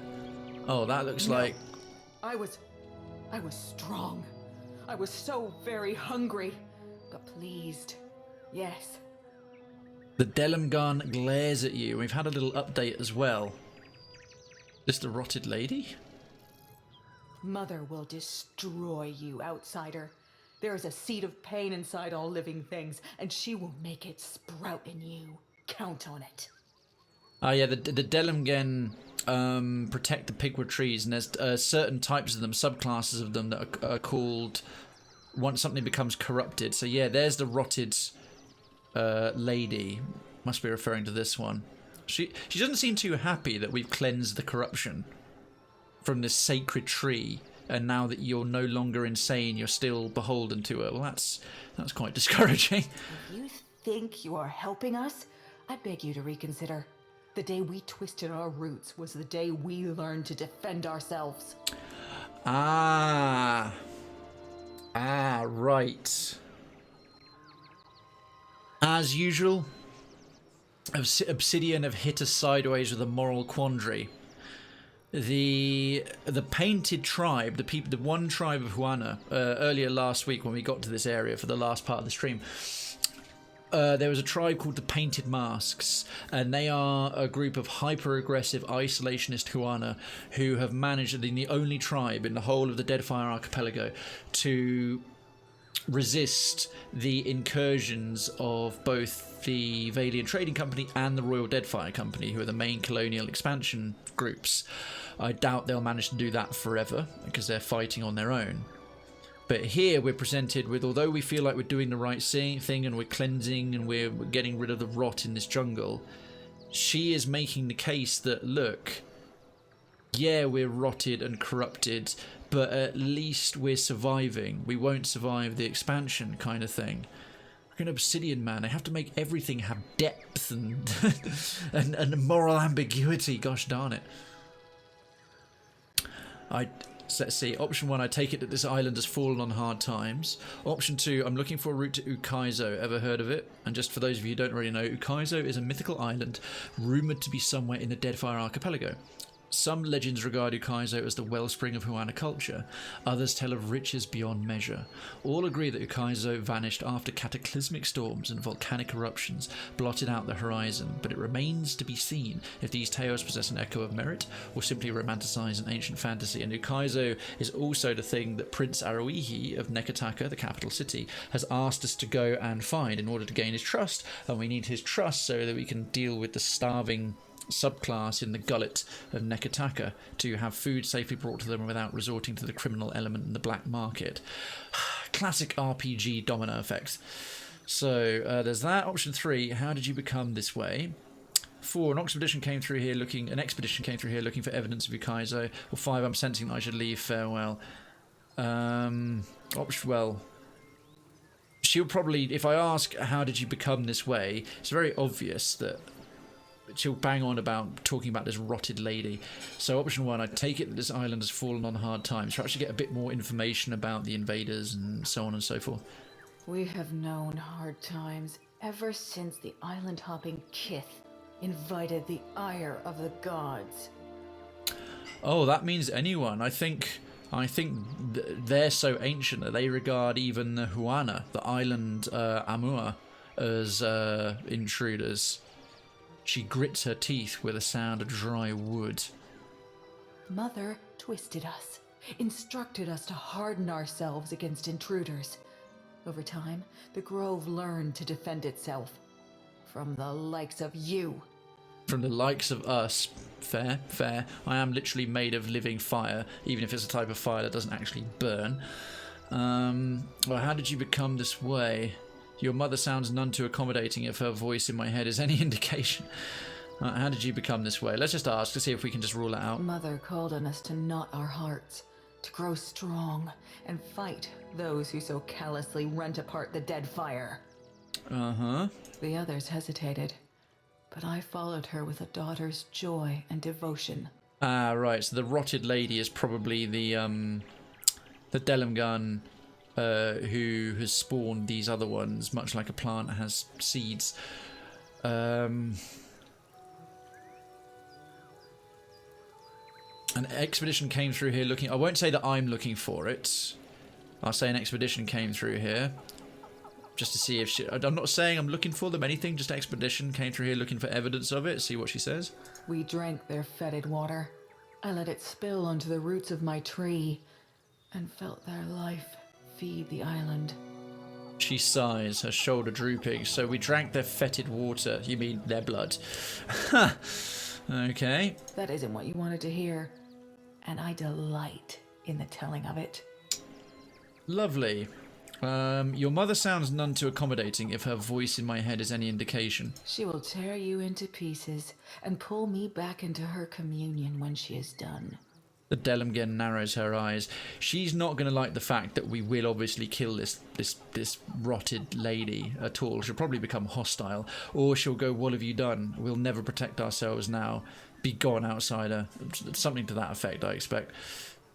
I can't decide if I hate or relish the prospect. Uh-huh. Stu back needed headphones to drown out upstairs as he sleeps all day and shouts all night. Oh, of course. How much longer before you're out of that god awful place with that corrupt manager and into the new spot on the coast outside Edinburgh, mate? And bliss indeed, Thank you. I don't know if this will make a kick off. I'm looking for a route to Ukaizo. Have you ever heard of it? At this point, whatever. She's already pretty unpleasant to me. You seek Ukaizo. She crosses her arms, a wry smile playing on her youthful features. She sounds incredibly sarcastic. I suppose you've corrupted all of your own islands, and now you must trample on the ones which time forgot. No, just trying to feed some starving people. No, I am pleased to say that I do not know the location of haunted Ukaizo. Even if I did, I would die 1,000 times before giving you the satisfaction of an answer. Well, you are maintaining the reputation of Delamgen as an extremely pleasant lot to deal with. I'm sensing that I should leave. Farewell. Mother will know what you've done. My pets and I will leave you to her. Yeah, sure. She aims a hard, authoritative glare to the surrounding jungle, which goes quiet around you both. Ha! Well, if you hadn't sensed me coming, I've been leaving a trail of corpses in my wake, so that's probably for the best for you. I smell the sap of my kin on your hands, Outlander. Then my sisters are truly dead. They attacked me. I would have happily left them alone. She stares off into the jungle and sighs. Well, that's kind of on you, lady. Hopefully in a week or two, and it's outside. That's it. You got. Yeah, I remember you saying you got offered Edinburgh, but would steal my independence. So you got the coastal flat outside Newcastle. Yeah. So I'm guessing you might be relatively near North Shields or something like that, because I remember correctly. That's very on the coastal side of Newcastle, facing the North Sea. A week or two. Well, that's good news, Stu. That's very good news for you indeed. Aha. I'm so glad we leveled up our mechanics. Adair's mechanics, total mechanics 10. Lock difficulty 7. Well, as long as I don't... All done. That was easy. 182 XP. Ooh, a wooden spider figurine. Fantastic. Summons a desert spider and 2 spiderlings. That's... Right, he's got a dragon. He's got a... something. Might give that one to Krayven, actually. Let's see who's got what in their slots. Oh, she hasn't even got anything. And I'm still rocking it. Oh, yeah, I've got a figurine and another sigil. I do not need a sigil on right now. I need to give Krayven something a tad better. Right, you, Pally Lady, you need a figurine. So you have that. And Krayven, my boy. Oh, Potion of Deafness. Ah, yeah, the Potion of Impediment. That's going to be a good bet for him because of how much he actually hits things. Legit indeed. Legit indeed. Okay, we've uncovered the whole shebang. The Rotted Lady's tree. Well, if it wasn't on that tree, that Pigwa tree, or perhaps if we hadn't fought with that Pigwa tree, all of them would have returned to normal. I think the golden ring that we're after is going to be on the Rotted Lady's tree. So, no time like the present. Okay, let's have a look at their ranges here. Corrupted Tiger. Hello. Watch and learn. Watch and learn. Pox Cap seems fitting as we're in this. So we've got the troll, we've got the giant spawling, we've got her patrolling, we've got the tiger. Anything else hiding in the background? Doesn't seem to be. Adair is there. Could be dead clever with it. Damn it. You guys I trust you. Step forward. Bit more. Okay, now we're in range. Now we're in range. Are you kidding? It's literally not letting me charge. I'm not allowed to surprise attack this fight. Boo. Boo. Surely. Surely. Oh, come on. Why is that not letting me go?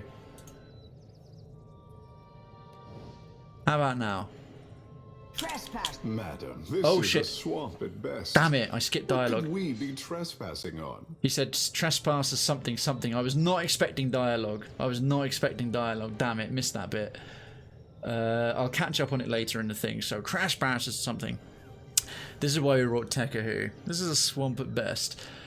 Oh, good lord. Did you have to be that arrogant? You're a druid, for goodness sake. She hisses at Tekahu. Oh, Christ, she's a looker. My tree is scoured clean. Your roots are still tangled. There is power in him. She nods to you grudgingly. Oh, thanks. No! He has twisted you against us. After we have drained his water, We will show you how to mother this island properly. Voice actress who does her has got the exact same voice for Whenura. They've the goddess, the queen of the former queen of the gods. The voice of Whenura is exactly the same as for the rotted lady. Okay, option 1. So I'm not a druid, so this is basically going on my skills alone. Option 2, are you responsible for this blight? 3, are you the thing that's been jabbering in my head since I arrived? Almost certainly, yes. Or time to pull out some weeds. Can't solve all your problems with punches. I was not expecting dialogue. We're going to have punches anyway. Are you responsible for this blight? We do not speak to the fertilizer. Ha! To be fair, that's a pretty good line. She halts her step to regard you with an affronted snarl. You are nothing. Oh. Water to feed our young. Soil to birth our seed. This is starting to go downhill. These negotiations are not going brilliantly. Oh, crud. There's a godlike check, but you had to be a nature godlike. If I was a nature godlike, but I'm a fire godlike. She extends both her arms and shrieks a high-pitched call. Vines uncoil, bum bum bum, from the ground beneath your feet and tense with hungry anticipation. Let's see. I love this. Call off your pets before I cut them off at the roots. Now, she's actively aggressive.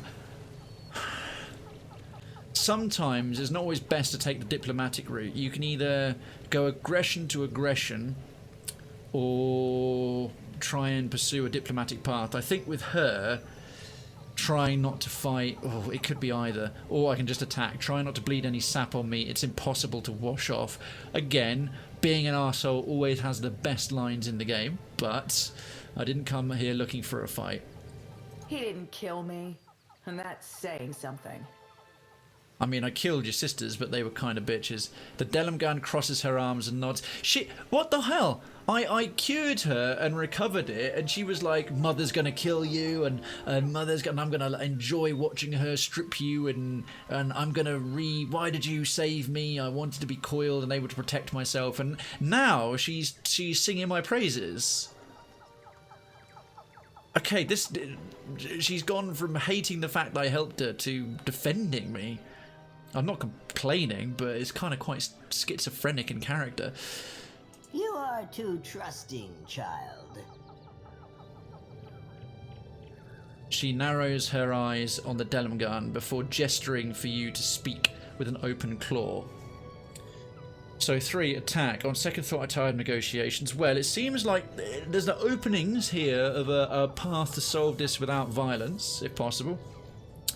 So what are you? Or 2, your lands are blighted and your mind as well. Is it possible to heal you?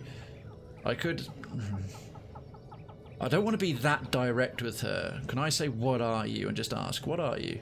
We are the life of this isle and the guardian of its Adra.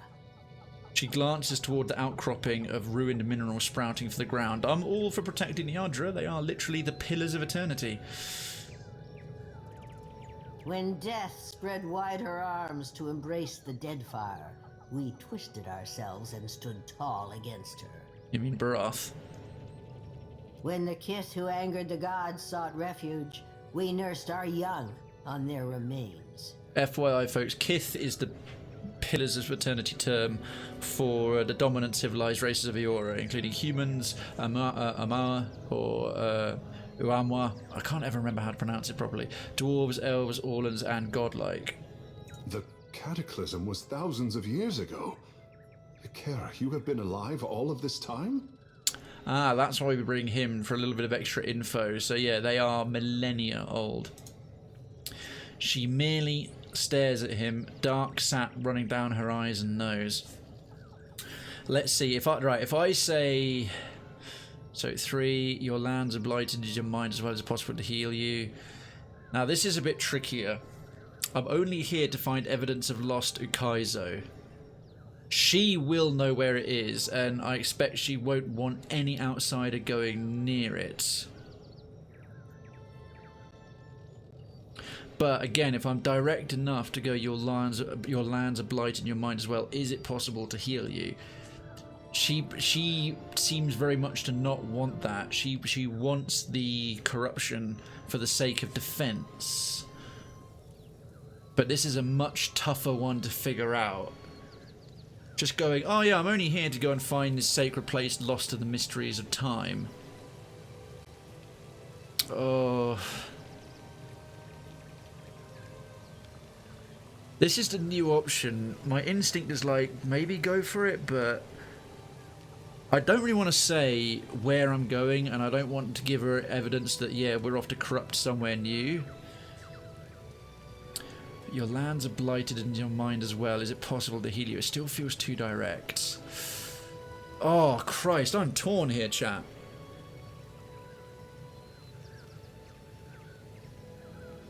I mean, the Delumgen we've uncorrupted and cleansed said even if I knew I'd die 1,000 deaths before telling you. Hurrah! Jumps down and does a flip. Phoenix, you are nimble as ever. Perfect landing. 11 out of 10.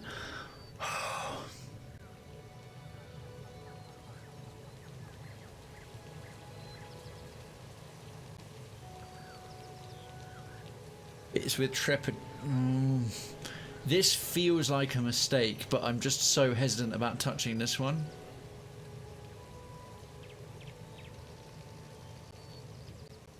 Ah! Cool, man. Yeah, you were saying earlier. Nice one.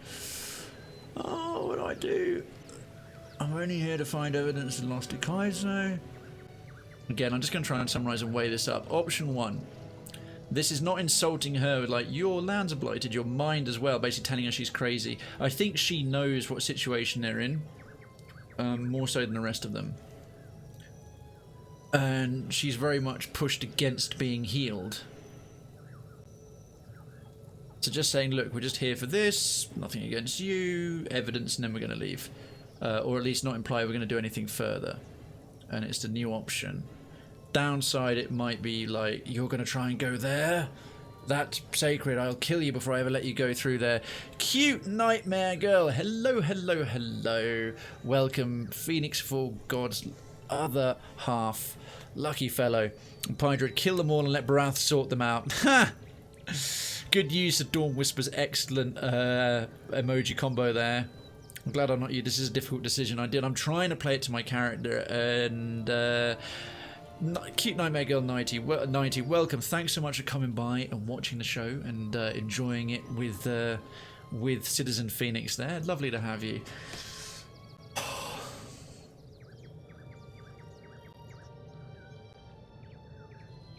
With much trepidation, I'm going to try number 3 and just focus on this place.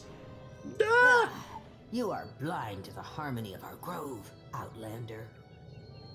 I'm blind to the harmony of your grove. It seems really harmonious, like what with all the rotted bodies and like fetid trees that look like flesh and poison and, you know, manky marsh ground. Yeah, wow, charming. We are perfection. You are the only infestation here.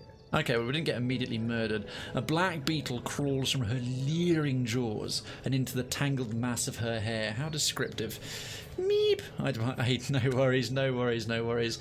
If you're more someone who likes to sort of chill and enjoy without being sort of called out too much, I'm more than happy to just keep doing the show. But just wanted to say hello. Thank you so much.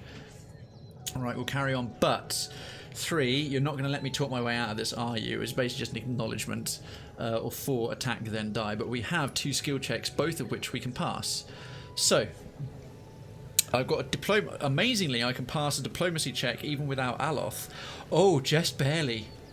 Just barely. 4 from myself and 3 from the party assist. And that required a 7. And this one required a 6. So we literally just caught the diplomacy check. You forget yourself. There is a wrongness on this island and it deserves to be set right. Or I can do an alchemy check, 6. There is rot in your bones, lady, no matter how green or majestic you feel. Given the choice of 2 skill checks, in keeping with Krayven's character, although he does do alchemy and metaphysics, in dealing with stuff like this, how I've played him in the past tends to go towards diplomacy, and given the diplomacy is the harder skill check, I'm going to assume it might come off with a slightly better outcome. So you forget yourself. There is a wrongness on this island and it deserves to be set right. She bares her teeth and takes a combative step closer. Her foot sinks into the mud and she pries it up with a wet, sucking sound. She blinks down at the rotted earth. Oh, bless you, Felix. That's very kind of you, mate. We look out on our garden and see green, bounty, life. The oldest cycle made healthy after the blight of Ukaizo's fall.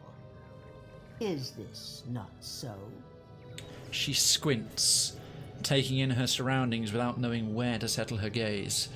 We look out on our garden and see green, bounty, life. There is green. There is life of a kind, but there's definitely no bounty.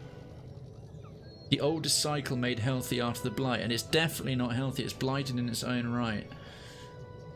So option 1, perhaps once, not any longer. Perhaps 2, no, this place is a mess. Definitely going to take the more diplomatic answer there. Perhaps once, not any longer. She snarls, drawing her hand across her mouth and wiping a line of sap away. Oh, how's it going to go? This brackish water. I have rooted here for centuries, and I recognize nothing.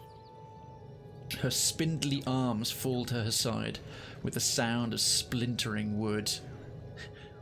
No worries, cute nightmare girl. From the quietest lurker to the busiest chatter and supporter, one and all are welcome. Engage as little or as much as you feel comfortable doing. You are very welcome in this community.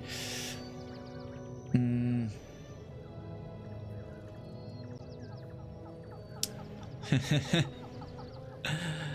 alright.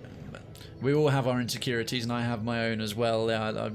People have called me confident, but sometimes I don't feel it, trust me. So her spindly arms fall to her side with a sound of splintering wood. The grove does not die. No, it lives in death. So it's undead, which is basically a stage after death. Fantastic logic there, rotted lady. Option 2. Ooh, because we brought Tekahu along, and he is the recommended companion, so this isn't so much a skill check, but it's a companion option. Option 2, because again, I'm not a druid, so I don't get the class check as opposed to a skill check. Let me just see what they're supposed to do. Crowd control and support and striker. My friend Tekahu knows a thing or two about nature's oddities. I think he could aid you. 3. I can do nothing to help you, I'm sorry. 4. It can live again if I restore your Ardra Pillar. Well, there is that. Or 5. Attack, wither and die. Your winter approaches. Well, as Tekahu's here, I might take the option, but failing that, I have got the Ardra Pillar, but we can try Tekahu first and hopefully still fall back on the Ardra Pillar, assuming he doesn't cock everything up by being an arrogant swine. Wish I could text while I'm on here. Yo, Citizen Sean, thanks, man.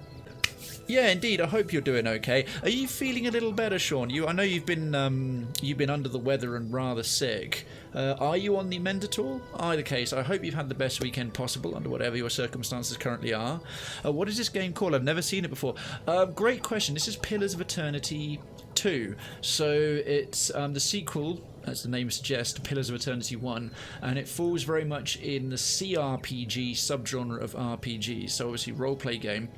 And CRPG is classic RPG. If you know older types of CRPG, if that's your kind of preference, this game series is very much a spiritual love letter, or a spiritual successor and a love letter to Baldur's Gate, Planescape Torment, and Icewind Dale. The first game definitely was. This one has also taken a little bit of a leaf out of the Divinity Original Sin 2 turn-based mode. Normally you play the combat pause-based real-time, but I decided to do a playthrough on turn-based because after 200 plus hours doing the first game live on stream at pause-based real-time, I did want a different mechanic to work with.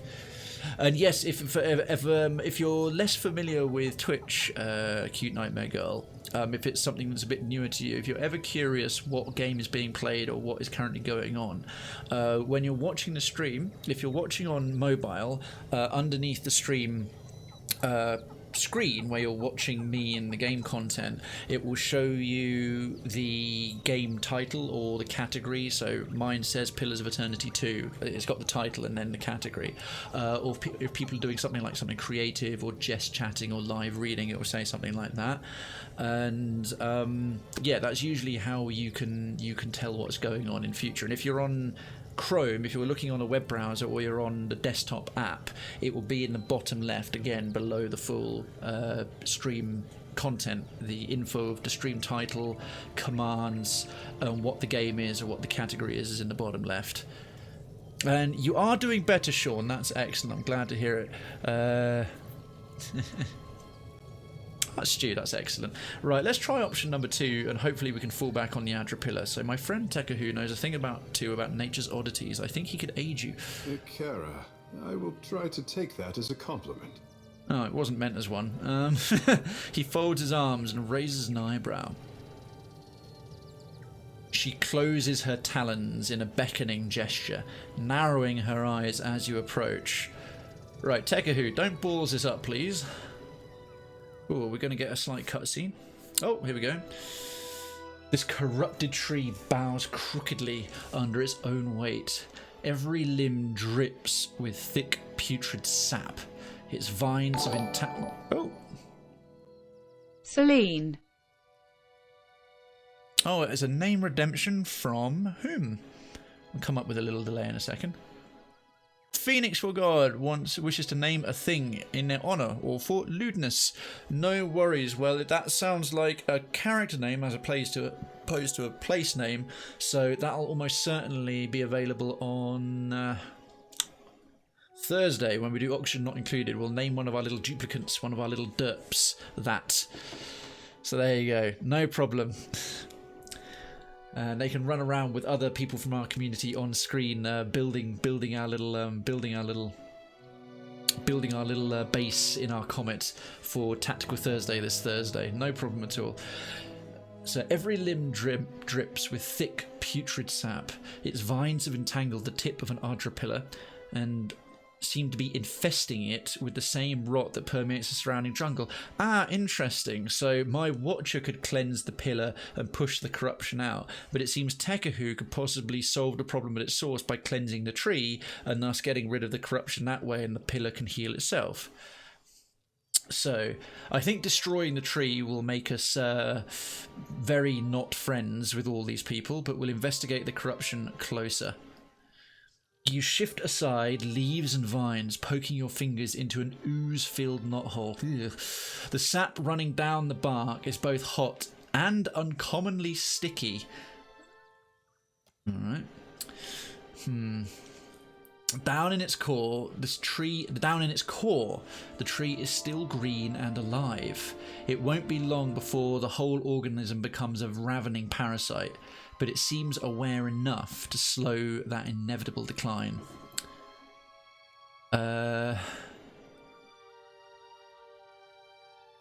Inspect the Pillar of Adra. Before I pick the Druid option, let's see what the Pillar of Adra does.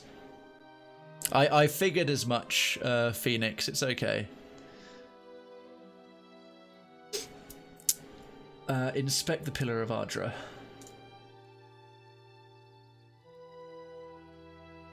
Its surface is pitted and slick with sap. Though the pillar still connects to the wheel, the tree has adapted to feed its roots by draining raw essence. Oh, so the tree is feeding on soul energy. Grows. Ah, cute Nightmare Girl 90. Thank you so much for the follow. Residency to Cravenstown is granted. Lodgings are being prepared. We work a 37-hour day here. You'll get used to it. We'll have a psychotic episode, but we won't judge. Citizens, folks, especially citizens, can we please get some Welcome to Cravenstown banners? Oh, you're all way ahead of me. Top work, one and all. A hearty welcome to Cravenstown to Cute Nightmare Girl. And thank 90, and thank you so much for supporting the channel. I sincerely appreciate it. What a lovely day! Mm-hmm. Oh, an exclamation mark hunt. Phoenix, let folks do things in their own time. Let folks do things in their own time. Let everyone find time to figure it out on their own. It's okay. It's okay, man. So yes, we have little things like interactive ways to earn channel points, and channel points creds can be used to redeem little rewards from smaller things like naming things in game or sharing jokes with text to speech, up to some big rewards for people who've watched a lot and supported the channel a lot and have accrued quite a lot.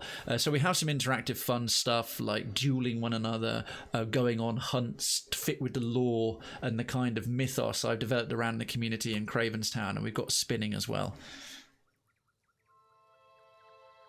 Hey, no problem at all. Lovely to have you. I appreciate it. Huh.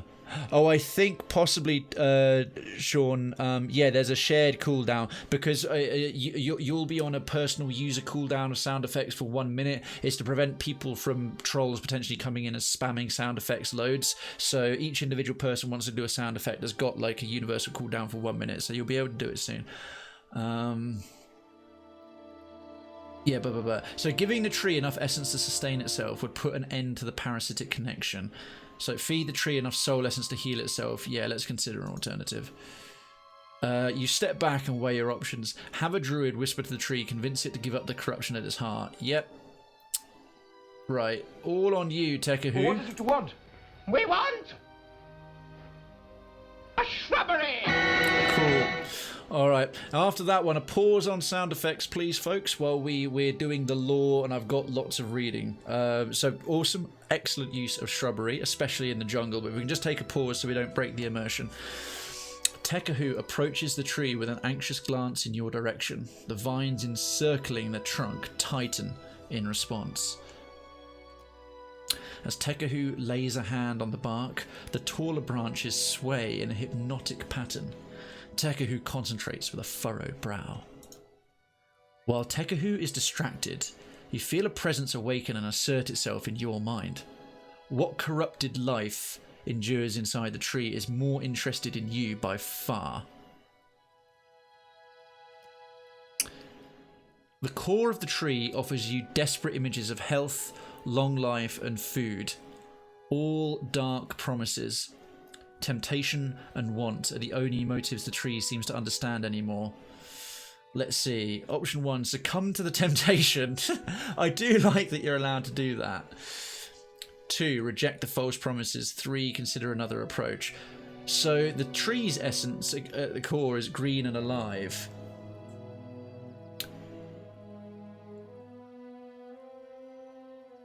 Oh, hang on a minute. The core of the tree... It's still corrupted life. I'm going to reject the false promises.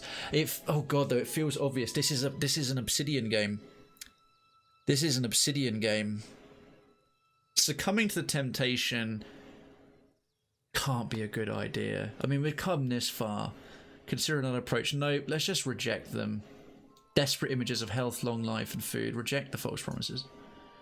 A vine lashes out, making a desperate attempt to ensnare you.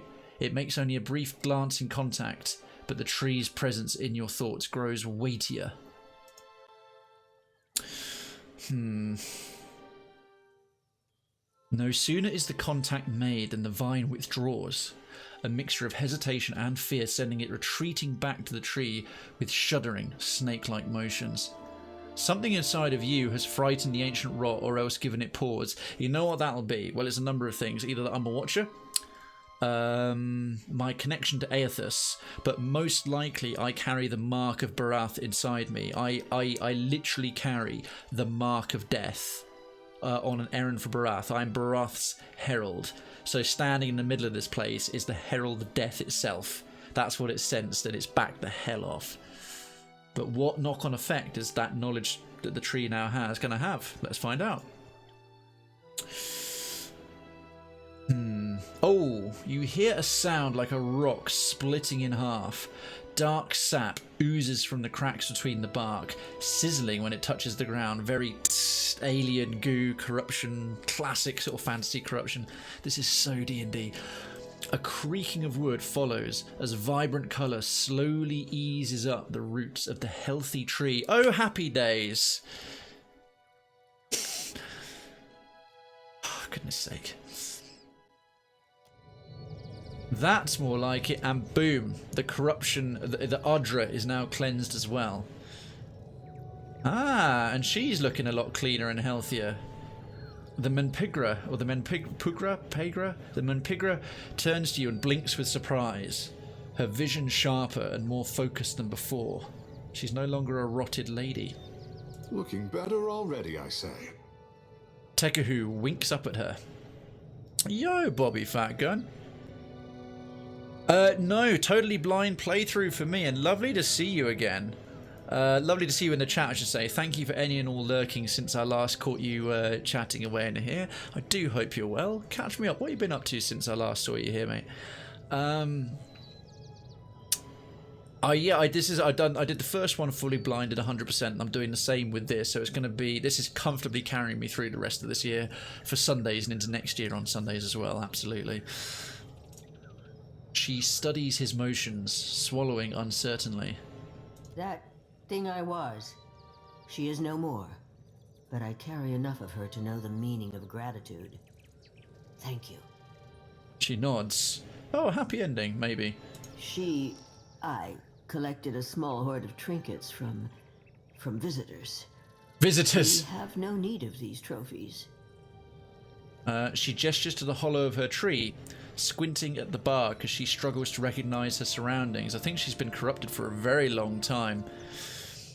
She cleans up well, she does. Not much, working and lurking. Thanks so much, Bobby. I do appreciate that. BRB, no worries, cute. I'm torn between this and Divinity Original Sin. I actually like these games more. Well, that's why I did a turn-based playthrough, because Pillars 2, they introduced turn-based mode. So you've got all the lore and flavour and character and writing of this game and the story carrying on from Pillars 1. But in this one, you can choose, in the sequel, whether you want to do a pause-based real-time combat like the first game, or if you want to do a turn-based playthrough like the combat in Divinity Original Sin 2. You choose that at the very, it's no spoiler at all, you choose that at the very beginning, even before you roll a character. And once you've chosen, that's what you have to do for the whole playthrough. So if you like Divinity, especially for the mechanics, the fight mechanics and stuff like that, then you've got that option in this. How far into you are you into Pillars 1? Alright, and in the meantime, let's ask her, what will you do now? This grove rotted a blink of an eye ago, by Aora's reckoning. Uh-huh. I will grow and replenish what we lost. Yeah, true. It's not a great lot of time passed overall. She sighs, surveying the jungle and taking in the enormity of her task. Taming it will be a chore, but there is time. I hope so. She nods. Well, farewell. More of my daughters may yet roam this jungle, with my poison coursing through their roots. She looks out the tree line with sorrow. I cannot stop them from bringing you harm, and I will not punish you for bringing them rest. Her sigh sends a rustle through the surrounding leaves. I may have already put a couple of them down, so, you know, you're welcome. End dialogue. Alright, well that worked out really well. And there's supposed to be a cache of trinkets from visitors. Hopefully one of them is the golden Keep it down. That we need. So is that an admission? I'd say turn-based works now. It was in beta until not too long ago, until earlier this year. It does work quite solidly. The turn-based is still the original mechanic it was built around, and that works very well. But what I do find, let's have a look in here. Oh, hello, Narian's Ward. I'll finish off that thought in a second. Exceptional medium one-handed shield. Shield engagement, +1 enemies engaged. Exceptional, so +4 deflection. Father's Aegis, incoming weapon damage is reduced as health is lost. Oh, that's a tanking shield if ever I saw one. A few antidotes, a golden outer ring, and the obsidian flake. So that's what we needed. Golden outer ring engravings. The delicacy of the inscriptions and clean accuracy of the shapings are markers of a master craftsman. Grooves along the underside would suggest this piece connects to a larger mechanism. It absolutely does. What's the blurb here?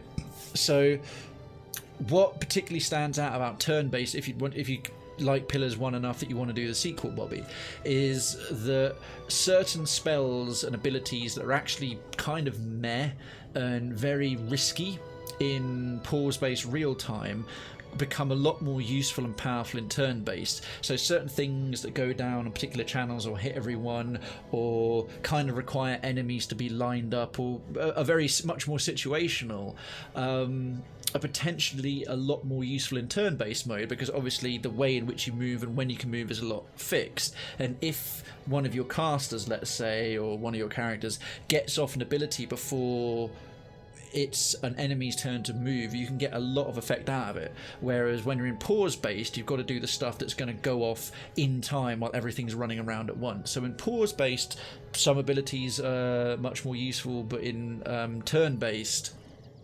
certain situational things have got a lot more viability. That's what I've personally found is the biggest difference. And am I playing this a turn based on? Yes, I am.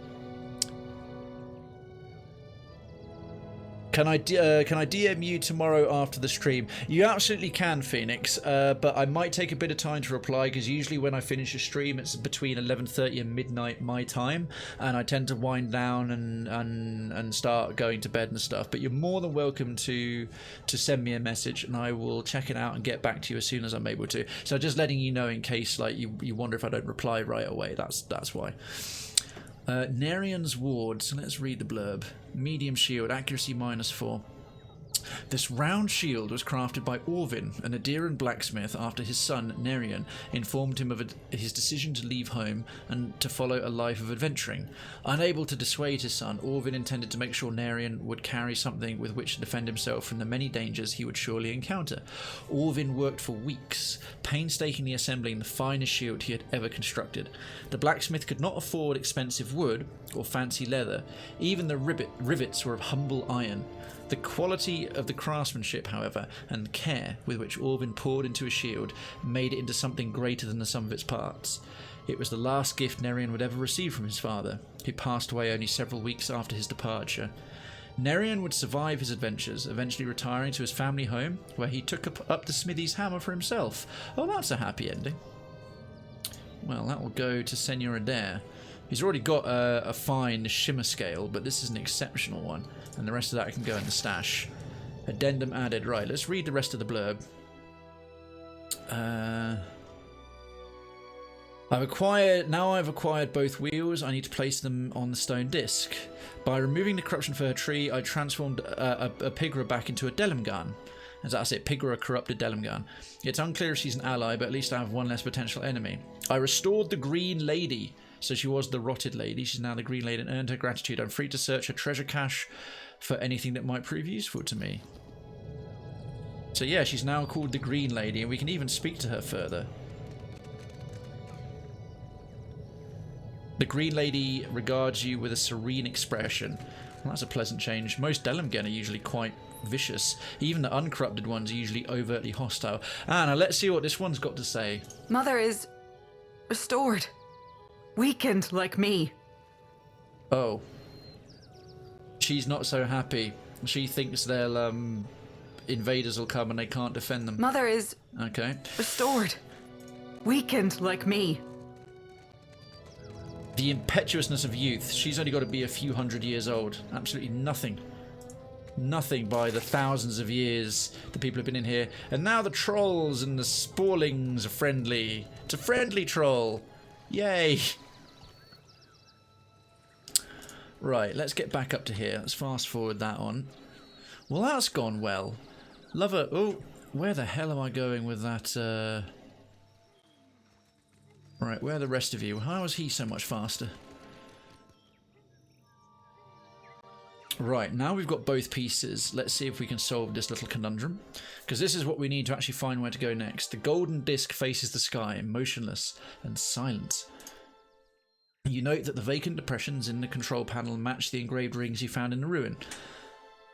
Slide the golden wheels onto the control panel. Boom. Replace the missing parts. Now decode the stone disc on Motare or Kozi. The rings settle into place, fitting neatly around their central axis. The outer ring is inscribed with passages in the Whenura runic language. He doesn't slow down in water. That was going to be my first guess. That makes sense as well. Good to know. Cheers, Piney. You have lost both the quest items. Okay. 4 symbols decorate the inner wheel. They show pillars of luminous Ardra, the pillars of eternity, the native Koiki fruit, a depiction of the Huana water-shaping art, and a lovingly engraved island. Alright, well the island must be Ukaizo. The gifts, that was where the Huana culture came from, so water-shaping. Koiki fruit and the pillars of Ardra gave it. Okay, that all makes sense. So 4 symbols. The way these inscriptions align suggests a relationship between the two. Okay. Something about the island catches your attention. The runes surrounding it are particularly elaborate, and every measurement uses it as a point of origin. It's Ukaizo. Yep. Akira, are we both seeing this? Tekahu brings a shaking hand up to wipe his mouth. A set of dots on the inscribed panels of the outer ring suggest it should be rotated in a sequence, starting from 1 and ending in 4. Rotate the wheel into the first configuration, okay. Oh, right, now we've got to do a slight puzzle. This is where I prove that I'm not all that great at this. So, are those the outer symbols and the inner symbols? Okay. The first inscription reads, though their roots grow from Rikahu's lightless bowels, their yield is a welcome reprieve. The inner ring can be turned to match a symbol to the inscription. So is Rikahu. Oh, Barath. Yeah, so many Huana, basically certain cultures around the world of Eora, all worship the same gods but under different names and incarnations. So many Huana worship Barath as Rikahu, the twin eel god that represents the cyclic connection between the overworld and underworld, life and death. Rikahu is often depicted with the 2 constituent eels, Kohapa representing the overworld and life, and Tangaloa, who represents the underworld and death, devouring one another by the tail. In Huana folklore, Kohopa and Tangaloa were born before time existed, and each had an insatiable appetite. They began to devour all living things, and with each thing they devoured, they became larger. When there were no living things left to eat, and the 2 eels were so enormous as to encompass all existence, they began to devour one another. Thus, all beings are perpetually passing through the digestive tract of the 2 eels. When one reaches the end, it passes through the mouth of the next eel, the gateway to or from the underworld. Oops. And the next stage of existence begins. The notion of time is merely one's perception of the digestive process. Well, from their roots grow from Rikahu, so Barath's lightless bowels. That's clearly, obviously referring to the pillars. So, the luminous Adra, Ukaizo, Koiki fruit, water shaping. Turn the wheel to align with the inscription of the symbol of luminous Adra. Yep. You spin the wheels until the inscription aligns with the symbol of luminous Adra. The way the control panel sits atop the disc suggests you could push this configuration down. Press down, so it's going to be a 1, 2, 3, 4 click job. Let's see. Deep inside the disc, you hear the rotation of heavy parts. The gold rings spring back up, ready to be spun again. And it makes sense, rather than rotating stone, it would have worn over time. Gold won't have worn over time. These mechanics would still work, even after millennia. Continue. The next inscription reads, our covenant to safeguard those petrified limbs are the health and safety of the dead fire. Our covenant to safeguard, full stop. Those petrified limbs are the health and safety of the dead fire.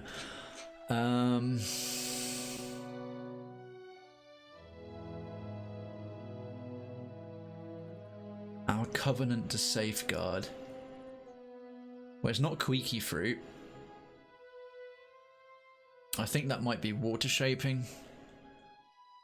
It's either water shaping or Ukaizo. I mean, our covenant to safeguard. The covenant could be like, we've shown you the ability of water shaping to keep things safe. These petrified limbs are the health and safety of the dead fire.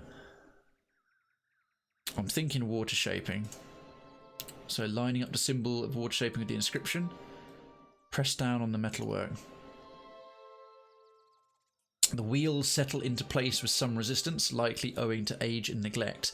Beneath the disc, the groaning of gears sounds once more. Is that 2 for 2? It is!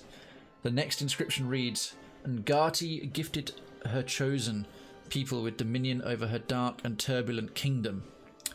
Well, by definition then, that must be Ukaizo, dominion over her dark and turbulent kingdom. Ukaizo. Press down on the metalwork. A cacophonous grinding sound builds from somewhere deep beneath the disc. Whether this indicates a favourable outcome or not remains to be seen. Oh dear, it's not necessarily determined yet.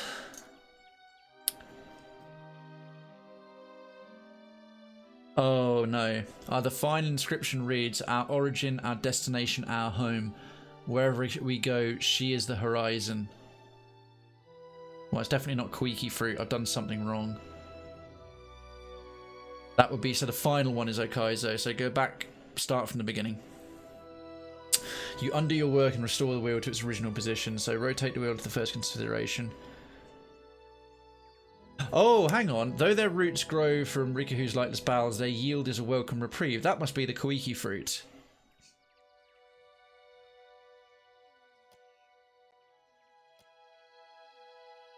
Push down on the metalwork. You hear the rotation of heavy parts. Continue. Our covenant to safeguard.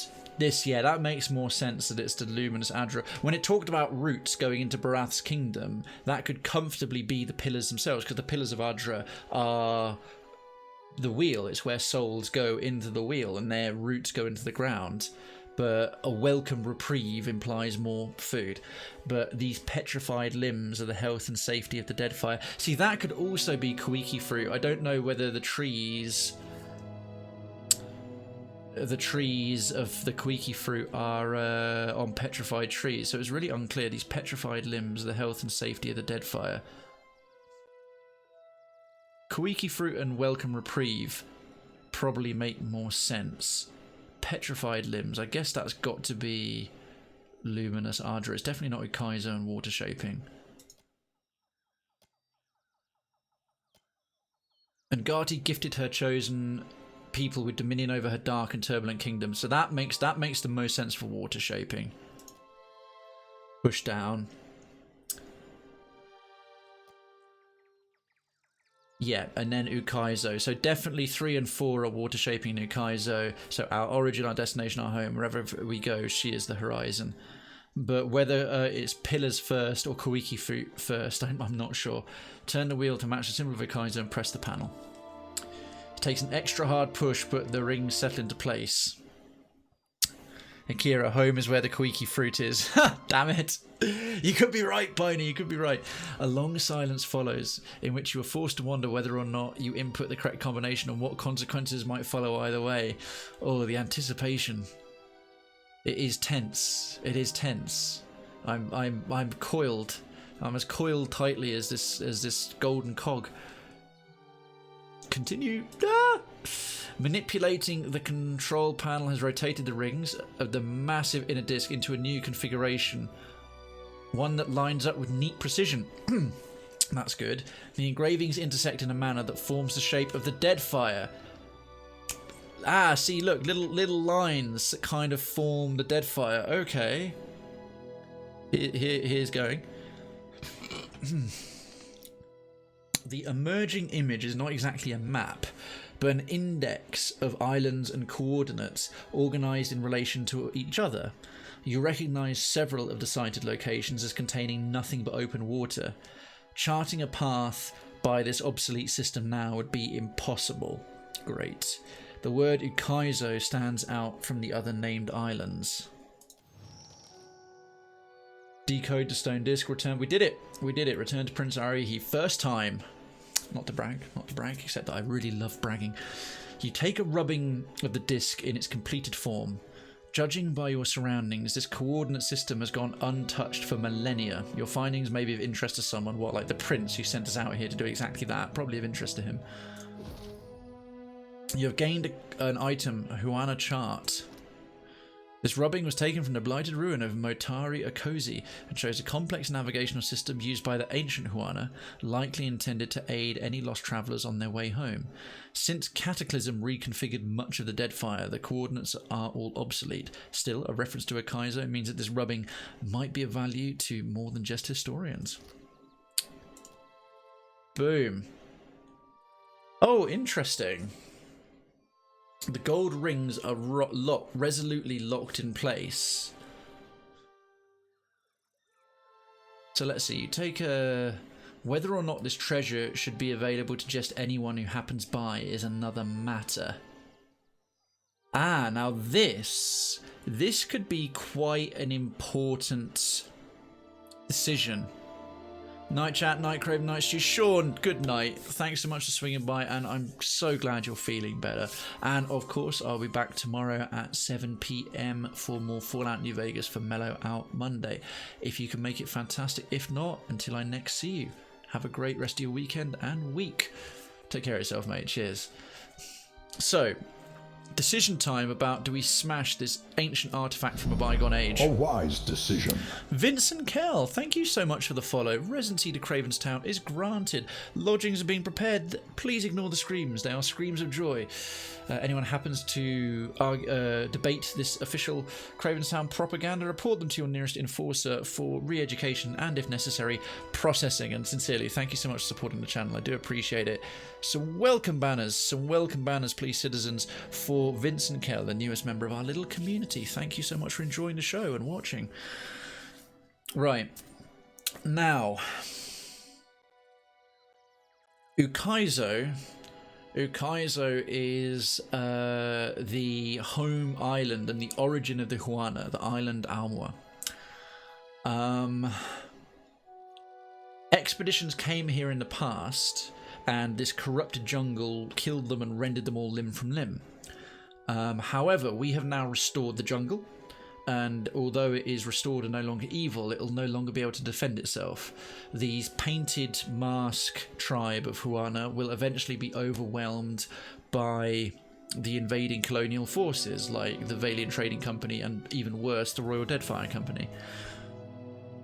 If either one of them discover the location of Ukaizo directly from this rubbing that we now can't undo, we can't unlock its... I don't know why we can't take the things out to control it, but we can't unlock it. They'll head straight for it, plunder it, pollute it, and all the rest of it. And they won't die in the jungle that we've now made safe again. So I can see... Now we have a rubbing, I can see the benefit to the Huana of destroying this copy of the map. It might piss off Pallegina, because she'll probably be like, the Valiant Trading Company will never find it. It'll also mean that the map we have is the only copy available. Why we can't take a second rubbing, I don't know.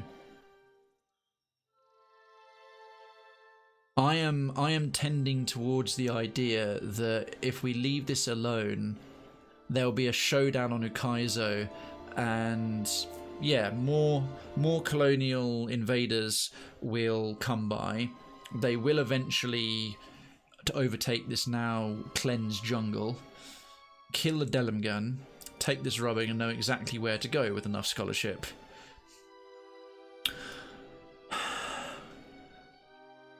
I'm going to destroy it. I'm going to destroy it. You find a heavy rock and hoist it above the disc. Smashing the rotational mechanism would guarantee that the navigational secret remains yours alone. It also gives me a hell of a lot more leverage. Yeah, they will come, his marker, absolutely.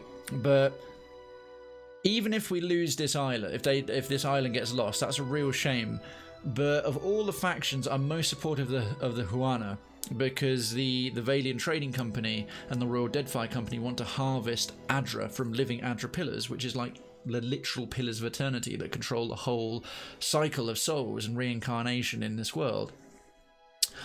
The Huana don't do that, and I don't want all their homes and islands being taken over by colonial forces and leaving an exposed open map of exactly where to find their original home island where their culture came from. The first thing that the Royal Deadfire Company will do is go and send their fleet over there. So yes, this island may get taken over, but they'll never find Ukaizo without this map. It depends if we have to hand it over to the prince and what the prince does with the information. No, Tekahu cries out and places his body between you and the disc. Oh, you find a heavy rock and hoist it above the disc, smashing the rotational mechanism. I was expecting Pallegina to cry out and say, no, Not Tekahu.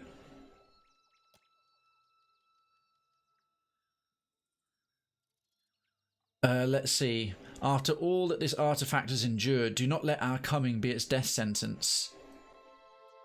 I'll think it over. 2, say goodbye to the pretty chart. I will say this knowledge is dangerous in the wrong hands. And the right hands are the ones bent on destroying art, Akira. Teku, it's an amazing piece of tech, but dude, your island could be taken over by Clonius. Tekahu gives you a look of utter bewilderment. You know my heart on this matter, Captain. Tekahu turns away and covers his mouth, unable or unwilling to watch. Oh, god damn it. The problem is, he's so in love with himself and in love with everything else. Now I don't want to. I don't want to really upset him, but if we don't destroy this, it could have much worse repercussions.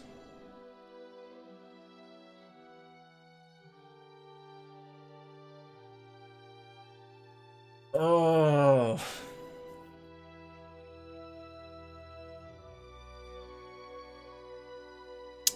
He's not going to like me very much.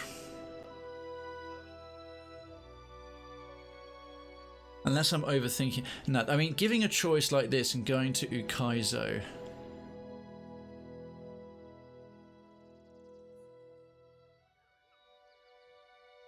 I know they'll find it. The Valiant Trading Company and the Royal Deadfire Company will go to Ukaizo, and later on there's going to be a knock-on effect.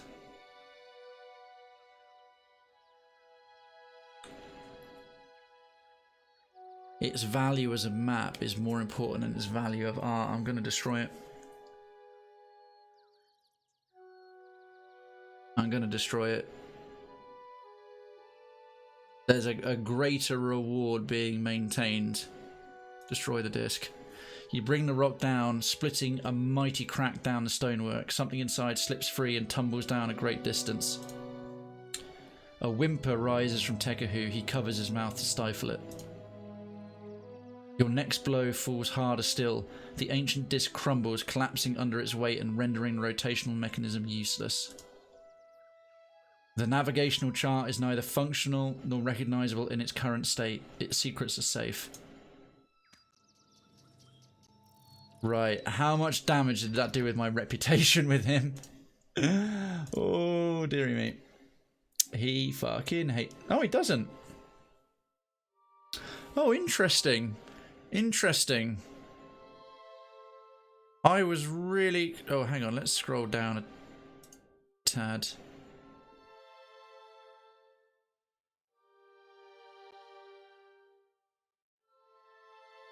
Oh, right. It's only through dialogue. He still likes me quite a lot.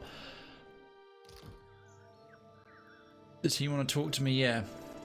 Oh, jeez. I just realised I should have possibly dropped a full save before here because I'm going to need the quick save slot. I'm going to live with the decision. Tekahu couldn't bear the art being destroyed, but he couldn't see the bigger picture. He couldn't see the bigger picture. The location of Ukaizo is safe. Or it's safe for now. The problem is whether the prince is cosmopolitan. If the prince wants to sort of give the information to one of the other groups as opposed to serving the needs of the Huana, that's a whole different kind of problem. What shield has Adair got equipped right now? It's quite a good one, I think. The Kadu Scalth. Yeah, large shield, one-handed, exceptional.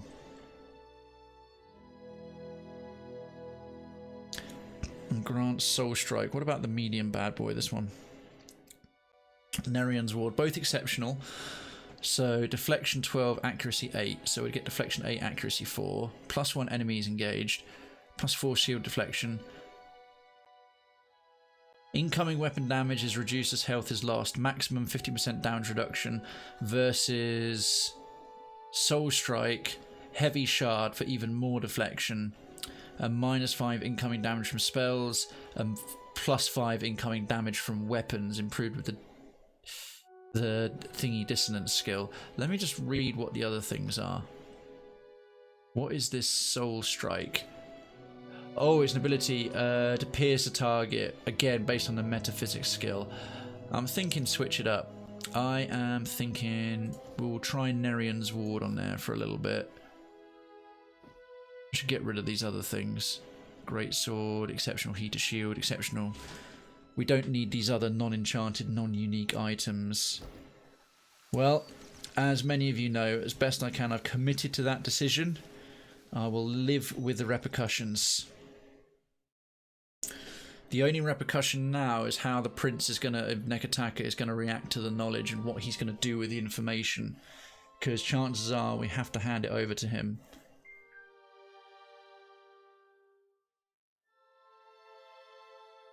Damn, that was some legit content. Motare Kōzi. That is some proper jungle crawling, dungeon crawling stuff with some real moral quandaries and decisions to make. The outcome with the jungle and rescuing both the trees, I'm very happy with that. Let's have a look at where we should actually head next. So, the last sanctuary is now returned to Prince Aruihi. Again, Nekataka. I think most things we have now are leading us back towards the capital. Terms of trade, the VTC, dim prospects. That's the Royal Deadfire Company, Imperial and the Brass Citadel. Screw those guys. Terms of trade, company representatives. That's at Sura. Oh, I'll go to Governor Alvari, given the choice between the Valiant Trading Company and marginally less terrible than the Royal Deadfire Company. From the wreckage, go to Serpent's Palace. Yeah, I got a letter from the Queen personally. Mad Marina, food for thought. That's the Prince's Trust. Katren. Okay, she's back in. Yeah, we can kill her at the Sacred Stair now quite easily. Bacana's Folly still way too hard. He waits in fire. The last sanctuary we've just done. Bounty on Bina. Oh yeah, return to Nungata. That's in Nekataka. A shrewd proposition. Ah yes, the slaver port in Crookspur. Captain Ferrante has a wealthy contact who has business dealings with the slavers of Crookspur. However, recent troubles with the locals have affected their trade routes. This contact is willing to owe Ferrante a political favour for assisting the slavers. However, as slaving is a crime within the Principi, Ferrante has asked me to discreetly smooth this problem in his stead. I would rather kill the whole lot of them. The problem is, if I go against the Principi, he'll hate me, but this guy also hates slavery. So this is going to be an interesting one to deal with. Duergus, also around Crookspur Island, we can deal with that. That's Queen's Birth in Nekataka. There's 3 or 4. There's 2 bounty people. Yeah, Katren. So the Sacred Stair in... Oh no, we've got to go there. Yeah, there's 1 bounty giver in... There's 1 in Dunwich. And yeah, there's Anya outside the Valiant Trading Company headquarters. And then there's... there's 2 in Nekataka and 1 in Dunwich. Shrewd proposition. Bounty Merrill the Mad. Oh, and that's the Wild Mare at Queen's Birth. Christ, yeah, there's 4 bounty. Ah, Killer Asilla Wave Skipper. She sails around the waters around Port... southwest of Port Margie. We can try and get her. And then these are companion quests. Right, I think we'll deal with the slavers. I think we'll deal with Crookspur Island for a shrewd proposition. So we'll switch over to... Right, we're committed now. I've hit quick save. I can't undo that breaking the disc choice. Right, Crookspur. We're all the way over here. Quaro, unidentified location. Bacana's... Really? Sayuka, Crookspur. So we'll go along the top. Slaves. Now that brings me out of my lurk. Hey, Moose. Well, thank you so much for lurking. That's... of all the things that summon you as slaves, I'm up for that. Redweed or Lila, are you guys there? Calling counsellors, Redweed or Lila. What are you up to? How are your things? Ah yes, now at the end of last week there were these shoals and we couldn't get to this bit. Let's see if we can power over them. And who the hell is this? Captain Pie. Oh. How are you, bro? I've been here a while doing podcasting. Oh, thank you, mate. I very much appreciate that. I'm doing good. I think my counsellors are currently lurking very intensely. By the way, congratulations on the now I know what you were hinting at but you couldn't say, on getting the DJ sets for the VIP event as well. Folks, check out the Mexican Moose. A good thing you went and got the shark. Indeed. Indeed, Pioneer, you're absolutely right. Mexican Moose is a lovely lad. He's a very good streamer. He's very engaging. He's a decent DJ as well. He was one of the warm-up acts before Lupac at Twitch London Summer, and he's going to be doing it again Twitch London Winter, including this time the VIP party. Plays a range of things. I see him doing Sea of Thieves and Minecraft and all different kinds of stuff. And please give my best to Vanelia. I see her around from time to time. And yeah, do go and check him out. He's engaging, he's a good dude, and he's very friendly. It's tough not talking about it. I don't doubt it, but yeah, well done. You return to the unusual shallows that set your instruments spinning. Lendreth points ahead. Reef's captain. Some ships cross them to save time. We can try it ourselves, or we can go around. Venezi sighs. With our instruments acting like this, I say we sail around this place, whatever it takes, however long it takes. Don't be a pussy, Venezi.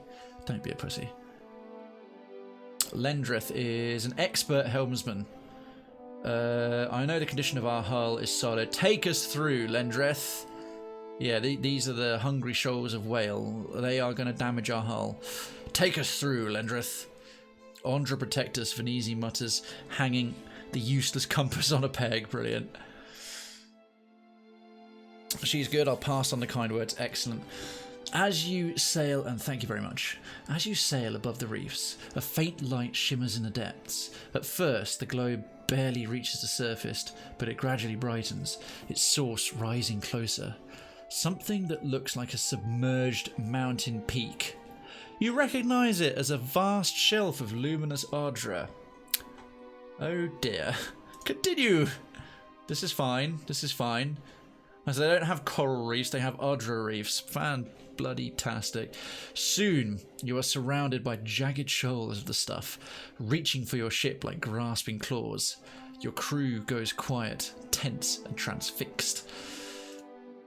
Peering overboard, Tuliuk Longfrost whispers, "The eyes of the eyeless face."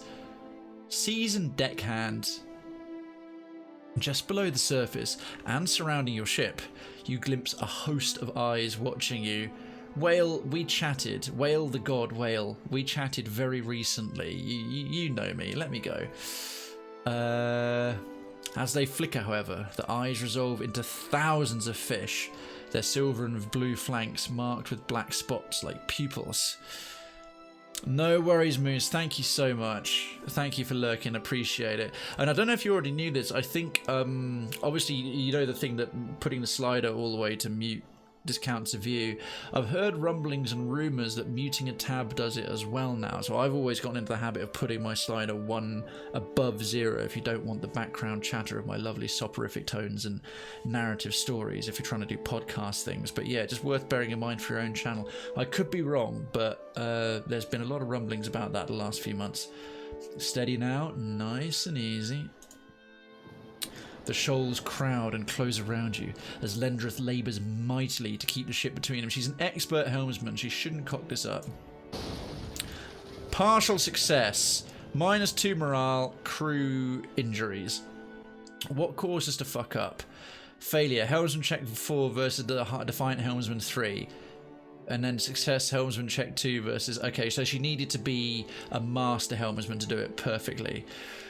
The shoals crowd and close around you as Lendreth labours mightily, but a snag catches the hull. Lendreth cries out as the wheel wrenches free from the sailor's hands. Venezi grabs the wheel, guiding the ship towards deeper waters. Partial success. Continue. The hull of the Defiant takes 17 damage. Lendreth gained sailor experience 2, but she was also injured. No! We're fine. At last, the shoals and Ardra recede behind you, and I, like fish, give up their pursuits.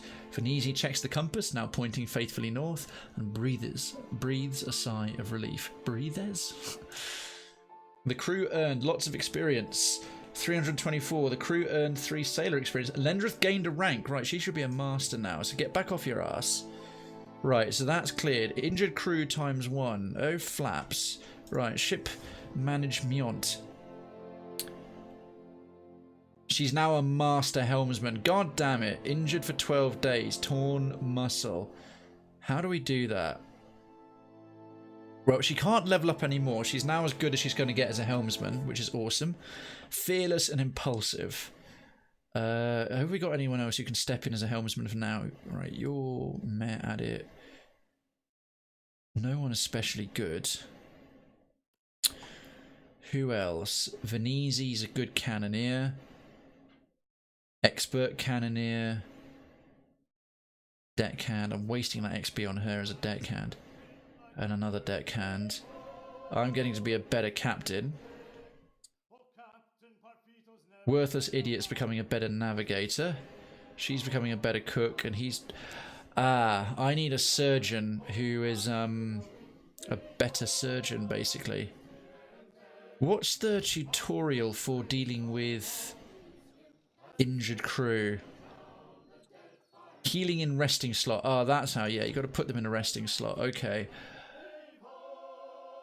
Have I got another deckhand who's just got points in basic deckhandery?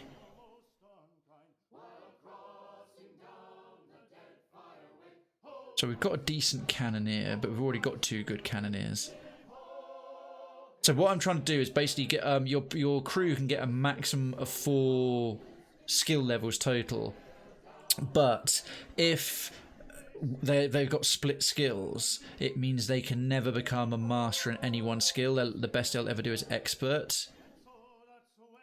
Yeah, well, there's no one else who's purely a deckhand. I'm looking out for another deckhand, so we'll just have to leave it with her there. Cook. We got an alternative surgeon. We don't.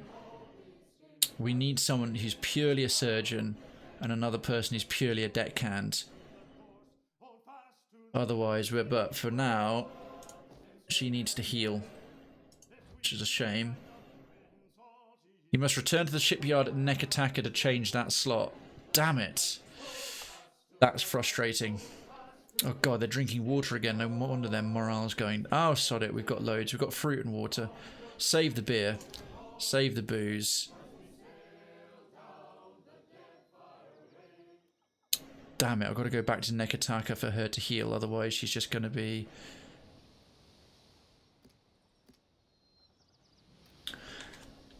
Right, anyway.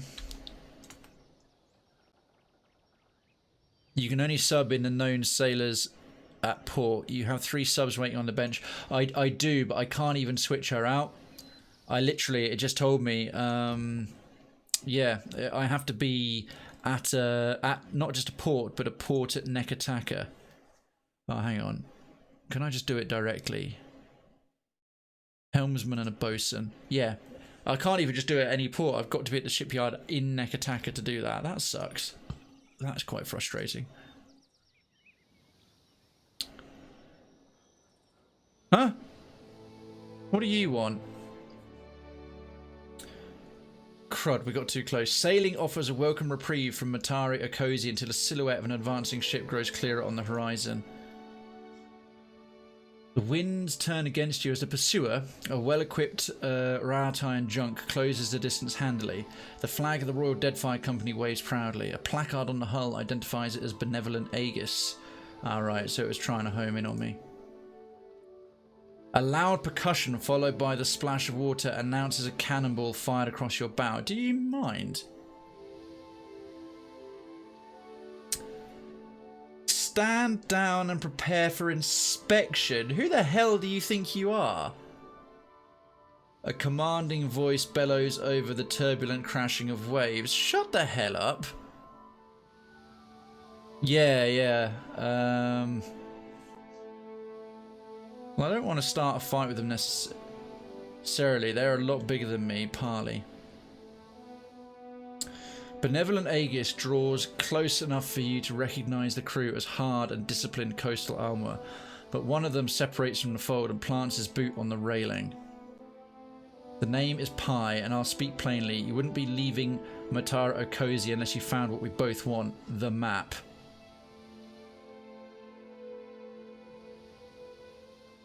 He rests his hand on the pommel of his sword. Slip the Huana chart in your boot. I found nothing, but feel free to search the Defiant. Yeah, screw these guys. You're not with a fleet. You're on your own. Maya's not going to like it much, but sod her. Both her and her brother Kano from the first game. He was boring but useless, and she's obnoxious as shit. Screw you. The Defiant and everything on it is mine. Now you've gotten close enough, I don't have to fight you ship to ship. Get bent. You draw your weapon. Captain Pi raises his eyebrow with interest before drawing his own. Storm their positions and take no prisoners. He points. Mate, I'm going into direct combat with you now. Your entire crew is going to get murdered. He points his sword at you and signals his soldiers to attack, unless it turns out they're all like 4 levels above me, in which case we are fucked.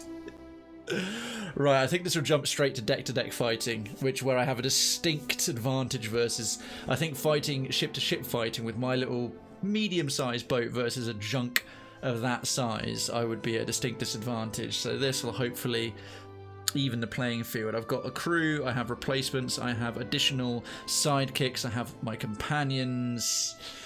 I can field a small army here, so let's see how this goes. And screw the Royal Deadfire Company, they're knobs. Ah, here we go. It's kicking off. Are you serious, mate?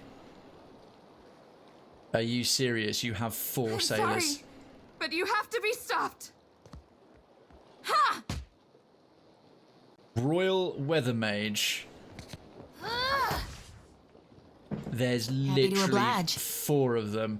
Maya, now this is Maya. She's got system shock and a major injury. She's got 2 injuries already. How's that happened? I think it's system shock. How is she so weak? I'm gonna have to patch her up. I mean, seriously, there's Royal Weather Mage, Royal Swordsman, and Captain Pi. Ha! This isn't even a fair fight. This is hilarious, right? Just you get straight to here, mate. Can you jump the distance? You can. Right, she's there. Let's lay these idiots out. We'll lose a bit of power, but we can absolutely deck them. Right here. Very calm waters. Alright. Cray. Let's get Cray. Captain should lead by example. He didn't think this through, did he? He's looking across at my boat with like all these ridiculously well-equipped and armed adventurers with all 3 of his soldiers and is like, prepare to be boarded. I was like, yeah, okay, mate. Thunderous blows. Flagellant's path. How do you like that?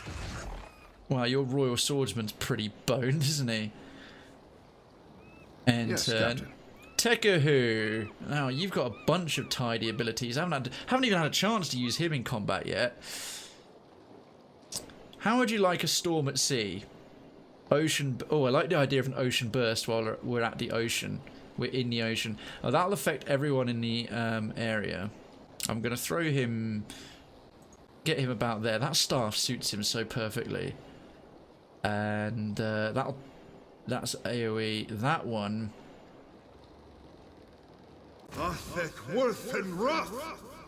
Oh, okay, it's just a big region. I can't place where it's going to go. That's curious. Hang on. No. Oh, it's centered round him. Okay, fine. In that case, let's send you there. And then we can hit all 3 of them. Royal Weather Mage. Oh, ow, that wand attack really hurt. Hunter's Mark. Yeah, that attack probably hurt you more, didn't it, Weather Mage dolt? God, they're getting annihilated. Show them how it's done. Liana's going to shoot him in the face. Can the doggo jump the gap? Nope. So early on, I actually made a couple of random characters. No, you ran out of AoE, you penis. As did that one. Oh. Actually, they might still be in range of it. Okay, well, Palagina's going to make a mess of you. They ran to the tank, though, which is fine. There's no point doing fancy Death casts take. here. How would you like a giant mace to the face? Perfecto. Yeah, she's enjoying beating up the Royal Deadfire Company. They're her company's rivals, because she's with the Valiant Trading Company. Adair! All about that Adair. All about that Adair. Right. Disciplined Barrage. He's got the right stance already. Let's clear these guys out. Make them sure they get hit by the storm. Not even Bang. close. Right, they're floored. That's solid. Pillar of Holy whatever did basically nothing. That was cooler. There's a nice big blast of lightning. Oh, he's taking his sweet... Look how casually I'm going to walk down. I'm way too hard. You're not seeing what's happening to your men. You're not seeing the red... How arrogant is he? You're not seeing me batter the piss out of them across the deck. Apparently not. That is some right Royal Deadfire arrogance right there. Right, let's go... Captain, oh Captain. Oh, hang on. I know what I'll do. Let's run around there. This is going to be extremely satisfying. In fact, I could switch weapons. Let's... Oh. Yeah, now I won't get to do anything else, but I'm going to try and lock him down. Because I want to stab some stuff, some kith, to level up the sword. So, end turn. Yidwin. He's now flanked and blinded. Don't kill him before I get a chance. That one is near death. Is there a better one we can pick? Bloodied and healthy. Yeah, we can pick that chump. Lava Jump back. beyond. Boom. Dead. Squish. I guess this is What's it. that? And Tekahu's just like, okay, he just summoned a random blast of lightning. Okay, Your let's bones will feed the land. stab him. Nothing else needs doing. Ishiza gonna beat this guy up while he's on the floor. Claw his eyes out with birds. Severin I won't let you down. hasn't got any focus yet. Maya's probably gonna shoot that idiot as well. He's having a bad Try day. this. Liana, don't kill him. I want to stab him. Palagine is gonna just... Death to those who oppose the republics. I have a feeling this could be a messy, splattery one. Go on. Perfecto. Bang. Yeah, But you totally have to be called stopped. it. Killing blow with a critical hit. Mushed. Absolutely mushed. What do you need? Oh, Christ. Just come round to here and just charge into him. That must have hurt. He's now stunned. I don't think that was a free action, was it? No. Yeah, okay, we're good. We're good. Era. Just don't kill this guy before. Get him down so I can kill him, blow him. Right, Krayven can now smack the piss out of him. Come on. Absolutely. Oh, good. Oh, it didn't quite... Okay, everyone else has to skip a turn because I want Krayven to get another go. Oh, shit. I can't... Damn it. The characters I don't control that have got stars on their names can't... I can't control them. Damn! That was a kith. Hopefully we can do the bounty. Yeah, fine. And a couple of bronze. Oh, screw that, dude. Let's take all that stuff. Oh, we got another Weather Mage Grimoire. There's lots of frost spells and lightning and chaotic orb things in there. That's tidy. That can go... Well, Aloth will get that later. He's not in the party right this second. Didn't even show up. He wasn't even on the deck for the battle. The jackass. Right, let's go loot the exploded corpses. Oakley dokley. Anyone need to chat to me right now? Right, can I get their ship, please? Can I, like, loot all the parts to repair my hull after going across that coral and stuff? That'll be fine.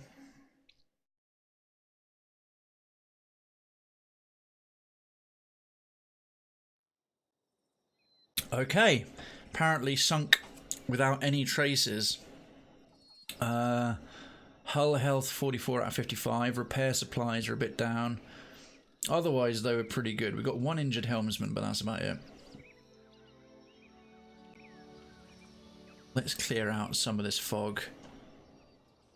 Oh, bit by bit, we're repairing the hull. We're definitely going to need more repair supplies by the end of this. There's an unidentified location.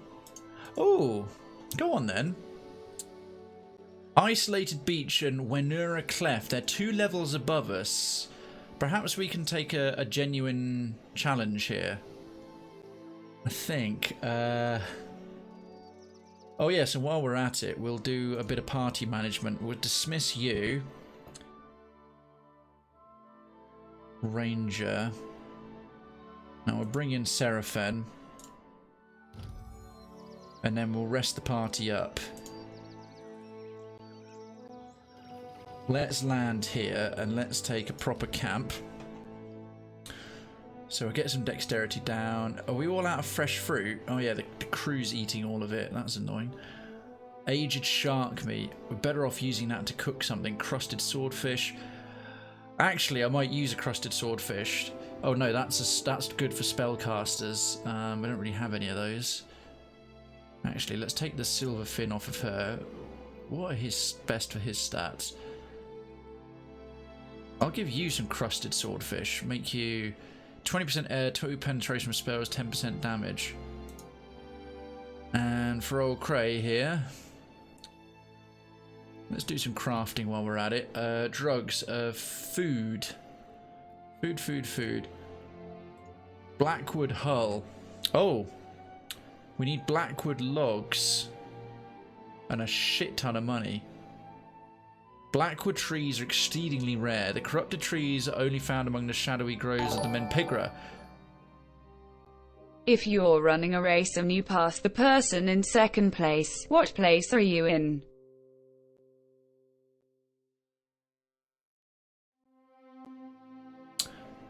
It depends. Well, you're in second place. Because you were in third place, you've run past the person in second place. It's a riddle there, there's a trick. You're going to think, oh, you run past the person in second place, you're in first place. No, you're now in second place. Because to run past the person in second place means you come from at least third. Nice try. Sorry, mate, been getting shit for having a holiday book, which I struggled to save for as I didn't know I was going to end up homeless. I lost 800 quid due to people in here and 600 in furniture and other stuff down to the manager. Oh, Stu, that fucking sucks. I thought you were able, you had like that nice oak furniture and you were getting to keep it. This place on the coast outside Newcastle would allow you to would keep your furniture. How could you be getting shit for having a holiday book just by people who manage the place where you live? You're free to come and go and take holidays and stuff. Is it one of the... Oh, it's your mum's ex is giving you not... Oh, screw that guy.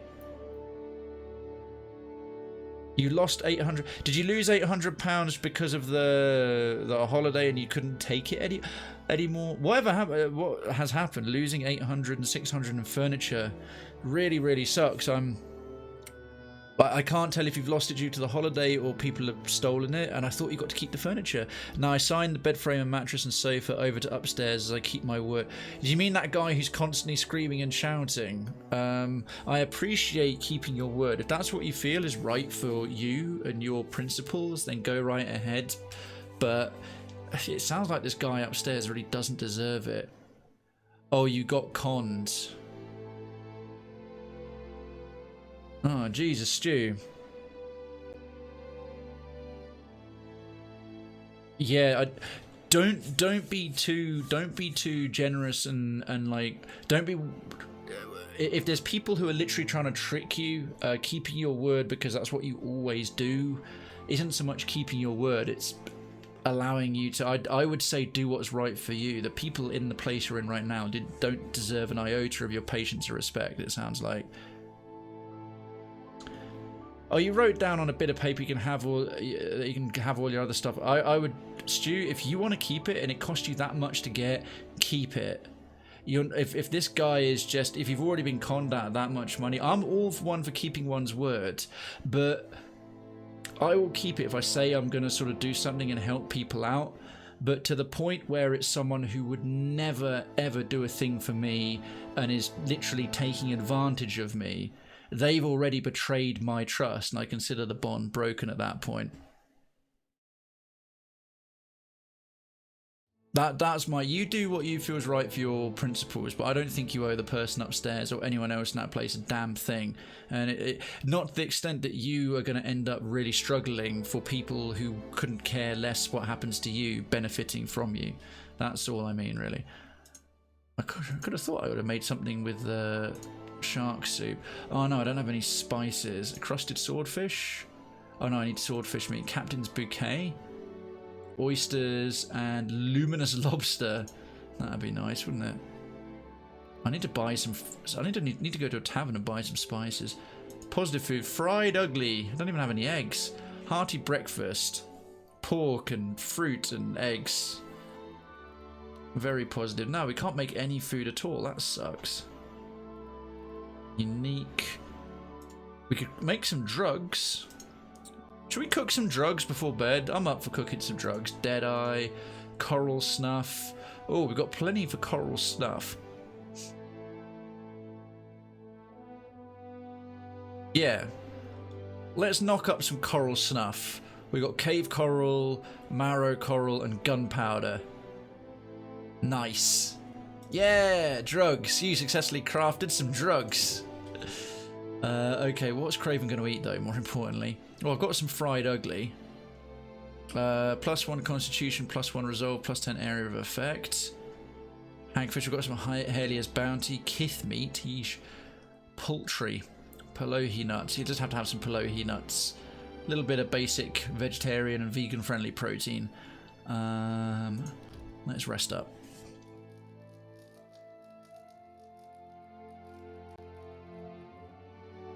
Oh, he gave you 40 quid for a bed frame that cost 80. Well, okay, that's at least something.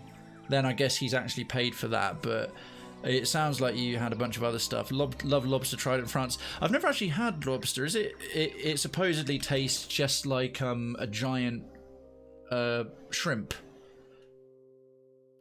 What have we got here? Right then, what can we give you, you numpty? Exceptional breasty plate. He's got that Valiant hat. Do we have a reward amulet or a stone of power? I don't actually know what's his most important stats. Yeah, he really doesn't like her. Mind you, Maya's generally a bit of a cow. Not reputation, summary. Alright, intellect. Oh, 13 is his base. Might, -1 because of an Orlan. Oh wow, might's quite important to a cipher, I'm surprised. 11 base, 13 base, perception 12 base, dexterity 12. Okay, so might and intellect are his main ones. Okay, so we should buff one or two of those. Or that seems to suit. Ring of minor deflection. Let's turn off the reagents option, just take this instead. +1 perception, grants darkest before the dawn, stone of power, talk of intellect.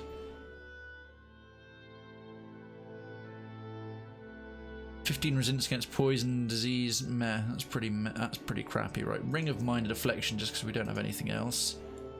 Oh, we've got 2 of them, okay. We'll stack those bad boys up. They're 10 a penny. What's this darkest before the dawn? Grants health over time, reduces incoming damage when wearer is near death. Well, what else have we got that we can give him? What's he wearing? Exceptional breastplate. We've got nothing better than that. Although that's nerfing his initiative rate down quite a lot. Perhaps we can give him something. Fine breastplate. We got any exceptional, like, robe? He doesn't need the protection. He hits from range. Fine hide armor, fine leather, fine mail. Ah, sod it. Leave it with the breastplate. What other doodad do we give you? I think Potion of Major Recovery. Do not have any more of our usual pots left. Relentless Striking. Potion of Cleansing Purge. Deafness.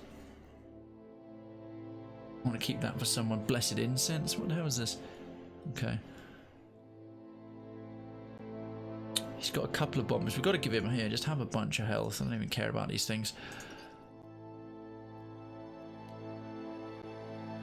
I think the Stone of Power. And that's it. That's all we've got. That's all she wrote. Seraphin's padded mail. So he tends to wear mail. Alright, we'll leave him with some plate. And what's he equipped with? Hand mortar. The kitchen stove. Exceptional pistol. Oh wow, kitchen stove hits like shit.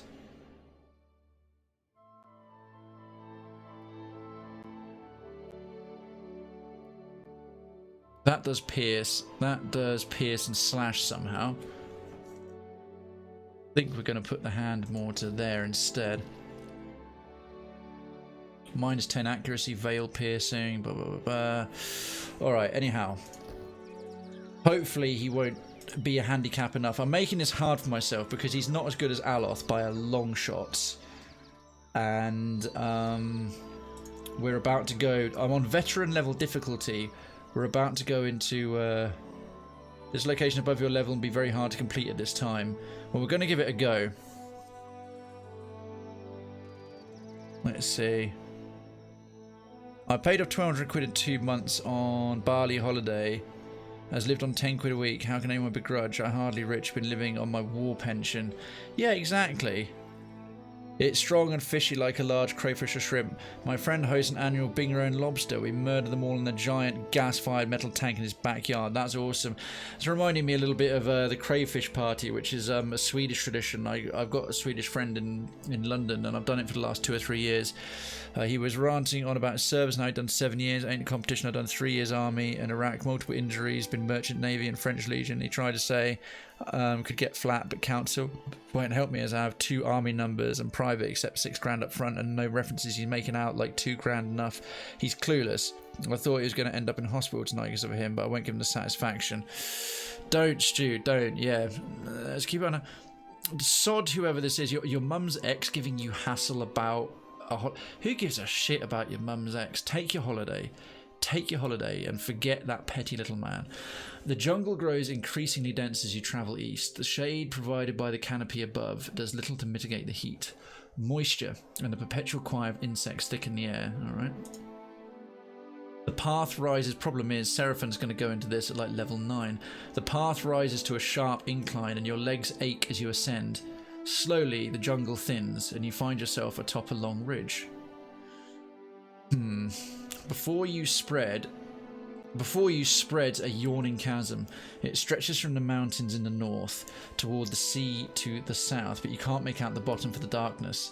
Curiously, a rope spans a divide. Right, well, I've got history, take advantage of the view. Well, let's take advantage of the view. From the top of the cliff, you can look back over the western expanse of the island. The dead fire shimmers blue towards the horizon. The islands of Kuaorikuhu just visible to the south. You can even make out the Defiant anchor in the distance. It's as if the entire eastern side of the island was forced up out of the ground, or perhaps the west half sank into the sea. It is a sweet hat. It is a sweet hat. To the northeast, a thin line of smoke rises from the jungle.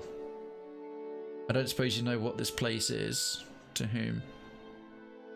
Best bet's probably Seraphin. Could be the Whenura Cleft, cat. Hard to tell of it. I heard tell of it once or thrice. Said to be deeper than the sea itself. Not that be making a whole lot of sense, what with it being on land and all. Let's try Jyoti, she's local. Sorry, no idea. Palagina?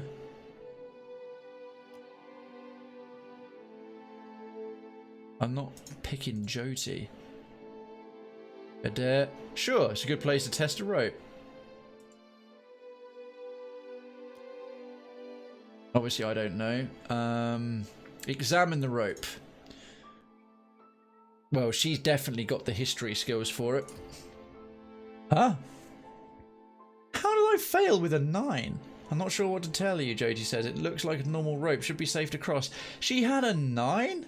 And I failed to search the surrounding area. Alright. Survival skills of 8. The divide is vast. Crossing will be strenuous and a fall fatal. Success.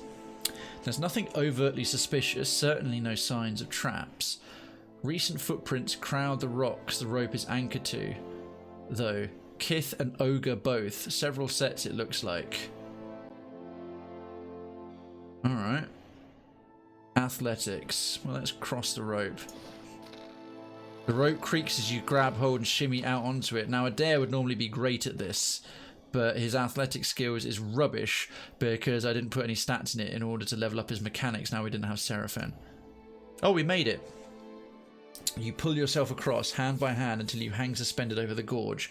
Your muscles tingle and your hands burn, and you've got further left to go than you've already crossed. Alright, so a success at 12. Keep going.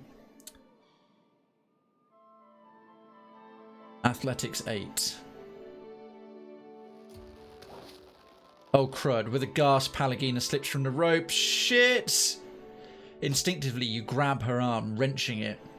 She dangles over the darkness below you, threatening to pull you down. How did she fail? Wrench shoulder. Shit. Pallegina was injured. Pull her up. Partial success. Okay, I'm not that strong. My might's only 13. Adair would have been fine at that. Gotta go and get some sleep. No worries, cute nightmare girl. I will be back tomorrow, starting a new streaming week from 7 PM UK time, doing Mellow Out Monday. If you want more information about the show and when I'm on, it's in the channel panels in information below on this channel page.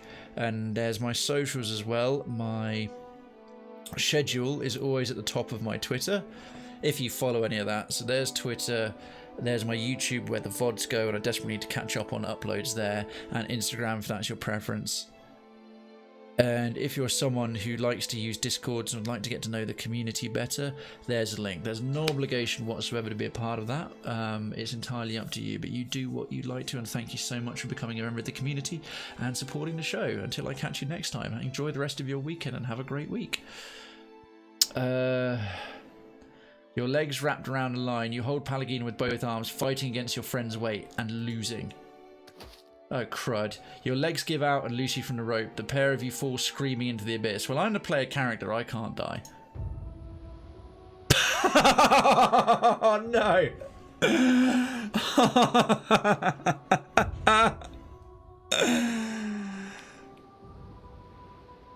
I have never, ever, ever seen the graphic novel death screen.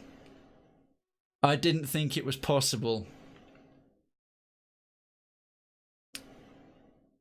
I have never known it possible to just fully die like a play your own adventure game here. I deserved that. I deserved that. The party has died. Well, shit. I didn't know that there was a death screen that's specific to the graphic novel page books, the parts that you get. Wow. No worries, Stu. There's obviously the Krayven's Town.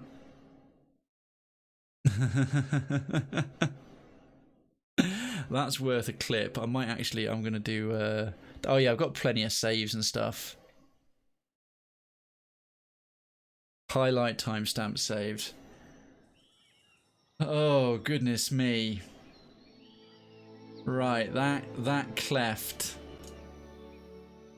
Thing is, I can't believe I've min-maxed my skills and I'm still not strong enough to get over there. There are a handful of total party kill options. They are pretty few and far between from what I know, Pioneer. And yeah, see, I'd never seen that one. What have we got here? Well, let's try the isolated beach instead.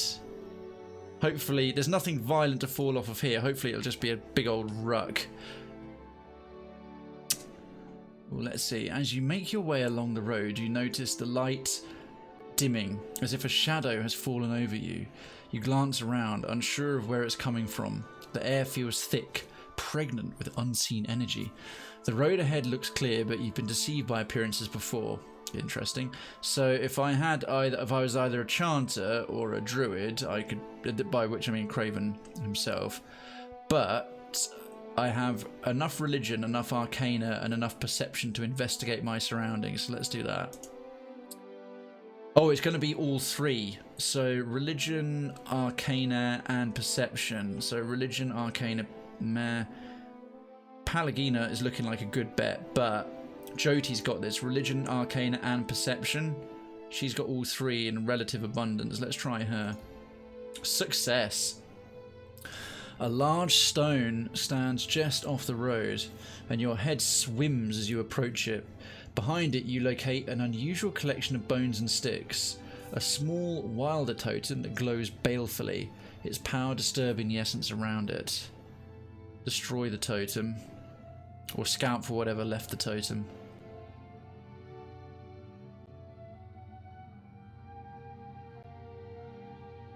Let's scout for whatever left it. As wilder just means sort of intelligent creatures as opposed to full kith. You creep forward, drawing out your weapon. Right, hopefully we get the jump or whatever's here. It's going to be tough. We haven't even had a chance to level up, unless it gives us a chance to level up Seraphen. Ah, it does, thank goodness. Right, we'll do a little bit of that. Bluff. Diplomacy. Nah.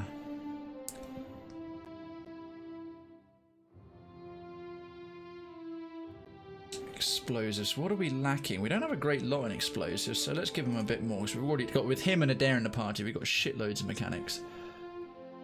Metaphysics we don't really need. We've got 6 total, 7 total. Bluff is freaking fine. Streetwise, survival, religion. A bit more on intimidate would be quite nice with our current party. Yeah, 5 in total. That unlocks a few more options. And intimidating Orlan. Never thought I'd see the day. Let's see what we got here. Keen mind, begin with additional focus, but what we're going to unlock? Ooh, 2 new powers: amplified wave, mind plague, confusing and dazing before jumping rapidly to, oh, that's quite good. Or disintegration, that's quite powerful as well. I think I'm having both of those, thanks very much.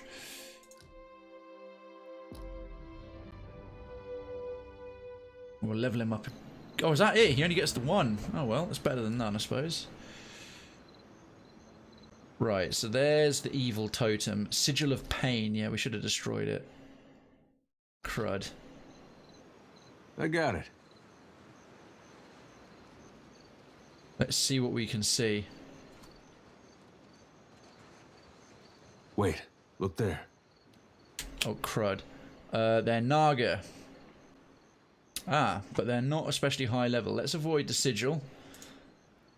And Adair, wreck this mofo. Yeah? Alright, there's a few more of them. Like 5. Oh wow, they're quite low level. My favourite is an encounter you already played through. When you're in Rimagan's realm, briefly for that experiment, if you keep goading him, he just obliterates your souls.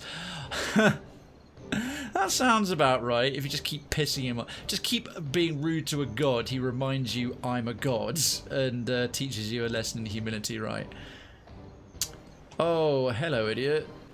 Can I cover enough distance to slap 3 of them in one go? Leave it to me. Looks like it. Right, this will be a hell of a test, but let's find out. Oh yeah, boy. So check this out. We're going to have Swift Flurry, Enduring Dance, Thunderous Blows, and then Flagellant's Path right there. Wham. Like that. Didn't, oh, it didn't clip him. That was annoying. I was hoping we would. Happy to oblige. Yeah, Jyoti, you're going to want to run to maybe there. And now these guys are... Fire's neither here nor there. I think we'll put up a bubble first. Ahoy. Bubble first. Okay, Seraphim, I haven't used you in a month of Sundays. How much focus have you started with? 35, so you can't do any of the cool shit yet. Oh, we could dominate someone. Puppet Master. Well, run yourself up here, sir. We can open up with that. Puppet Master. This is where ciphers start coming into their own. Oh, that'll go off fast as well. Paligina. She can't cover too much distance, so let's just send her this way. Flank this Muppet. Death to those who oppose the Republics! And then bam. Perfecto! We'll get through these guys in short order. Dominated. He's now fighting for us. He'll go over and start slapping the rest of them up. Circle of Protection goes off. Boom. Including buffing our new Naga friend. Who the hell are you? Something Naga I can Coral do. Shaman. There is a dare. You can interrupt that overwhelming wave before it goes off and causes us all kinds of grief. Defense. Discipline barrage. Charge. Interrupted and stunned. And grab this idiot. Leave it to me. Facing him. Excellent. Coral Naga, yes, come and help us for however many rounds. Hobbling your friends. Oh, we got another one. There's more than I thought. This is supposed to be 2 levels above us. This is jokes. Mind you, we're not out of the woods yet. Okay, he's engaging plenty of folks. Oh, hang on a minute. This is way too tempting. This is way too tempting. We'll send Krayven about there. Has he still got all his buffs up? He does, and then we're going to do this. So that's how it's going to go. That's stunning most of them, wrecking them, doing lots of nice damage. And that Naga Archer there, because every time they're stunned, they don't get to do anything the next turn. What can I do you for? Hurt, bloodied. You can one-shot this idiot. Dead. That Archer shoots Jyoti in the face. Fair. Thought that might happen. Where's he at now? Right. I don't know if Naga like fire very much. Let's find out. I need something stronger. You need something stronger. That did some solid damage. Ahoy. Ahoy. We need more focus. So why don't you come round maybe there, staying within our lovely circle, staying within our little safe space, and shoot in this direction. Well, Cog Swabber. Shoot. What? Why can't he shoot? It's in range. Fine. Right, that thing's got... you be right screwed. I am ready. Well, that gave him some focus. Oh, a lot of focus. Good stuff. Breath of Flames and Raised Torment. Okay. Cannot. You cannot. You're helpful. Alright, is that one... Oh, that one's probably gonna die. Take you. And then wham. Perfecto. Almost dead. Right, this little Naga friend's gonna chop down his mates.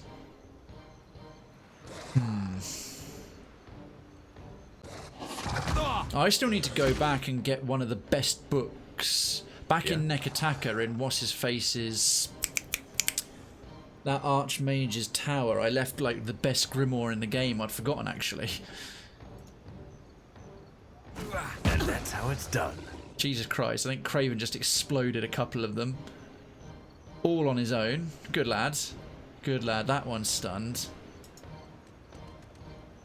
My pleasure. Lock him down. Right, that archer's on fire. Krayven got shot point blank in the face. Keeps his wounds up. Keeps his wounds up. That's fine. Let's just do a penetrating strike right there. That's right. 44. Tasty. Tell me. Bloodied. Leave that one for Jyoti. Let's go and finish this chump off. Death take you. Just for poops and giggles, right? This should nail him. Perfecto. Splat. And then Jyoti will get one more of these bad boys. Lavaru, be on sync. Dead. And then we just got to wait for this one to become undominated for one more round. What for, Cap? Is there anything else on this beach that's problematic? Perhaps you can run this way. Because nice job dominating him. This is why I love the Grieving Mother in the first game. Because just so... No, he's got no ability to do anything. The hell is this power surge? Okay. That Coral Naga is just gonna... Aye.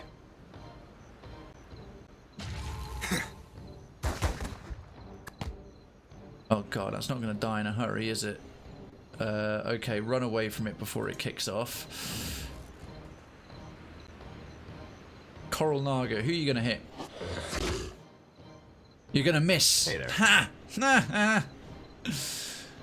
Sucks to be him. Oh, of course he's healthy. Right. Let's get Bufftastic. Swift Flurry, that one. Thunderous Blows. Then come over here and stab. Of course. Oh, good. With my sword that gets sexually aroused from stabbing things. Oh, Pally Wally here needs some love. Let's try and plonk her a bit more centrally. A little more centrally. And that should now hit everyone. Yay! Tell me. You get yourself to here, Palagina. With what's left of your... Death to what those is who it? oppose the Republic. Zeal pool. Paladin skill pool. Perfecto. Bang. Okay. Solid hit. Solid hit. Leave it to me.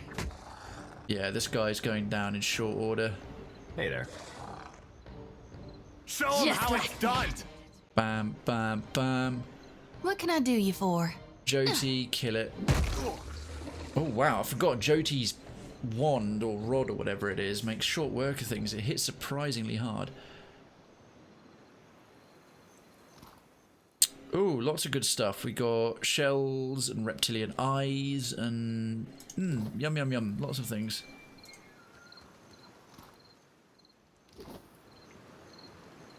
Okay, our rangy types there. No. You two. Ahoy. Ahoy.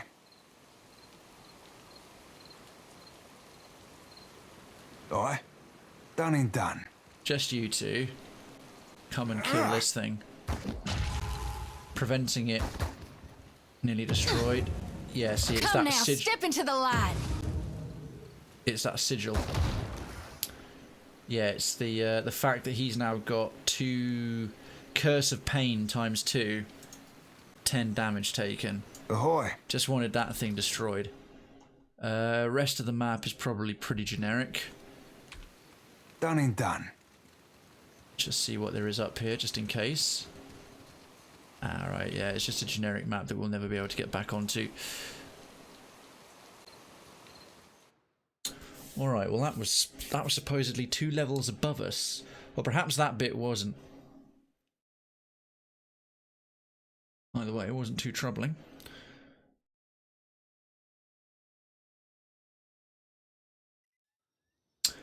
Oh, wow. See, that was supposedly 2 levels higher. That Whenura, we've named it now, Whenura Cleft. We now know what it is.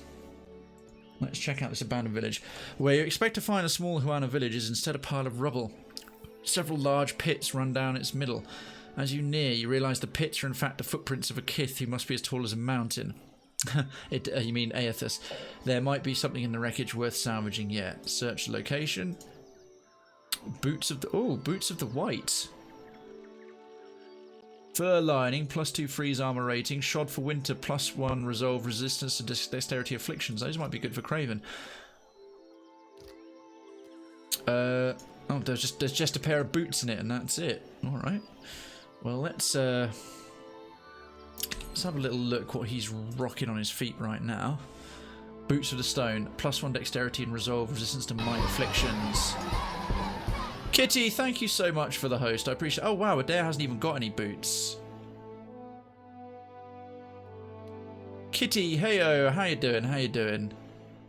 Resistance to dexterity. Who's? I think as a priest, dexterity is more important. Boots of evasion, reflex.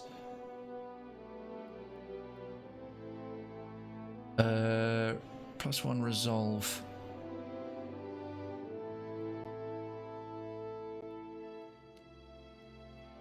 Don't know, we've got to give someone some boots. No, I'll just give them to Adair for now. Very mixed matched. Lovely to catch you, mate. How are things? How are things? Time. Okay, I think I'm going to have them rest up again because they got beaten. You're not eating crusted swordfish a second time. Let's just give you some silverfin as well. And we'll just have them all rest again to heal up whatever else is happening. Doing good. I'm all booked up for Twitch London. What's Krayven? 293 bank. Oh, and out for your hotel. Oh, savage. I'm hoping I can stay with a friend and book it. Otherwise, I might try and get a last-minute Airbnb. But good job booking up. Nice one, nice one, nice one. Right, so hopefully that's gone and cured all our ills. But looking at the time... Motare, Kozi. We'll save there. We'll take on that death-defying drop another week, but we're going to have to wrap things up there because I've got to be up and doing another show at 10 AM tomorrow morning on Steam for Disobey. So thank you so much for joining me.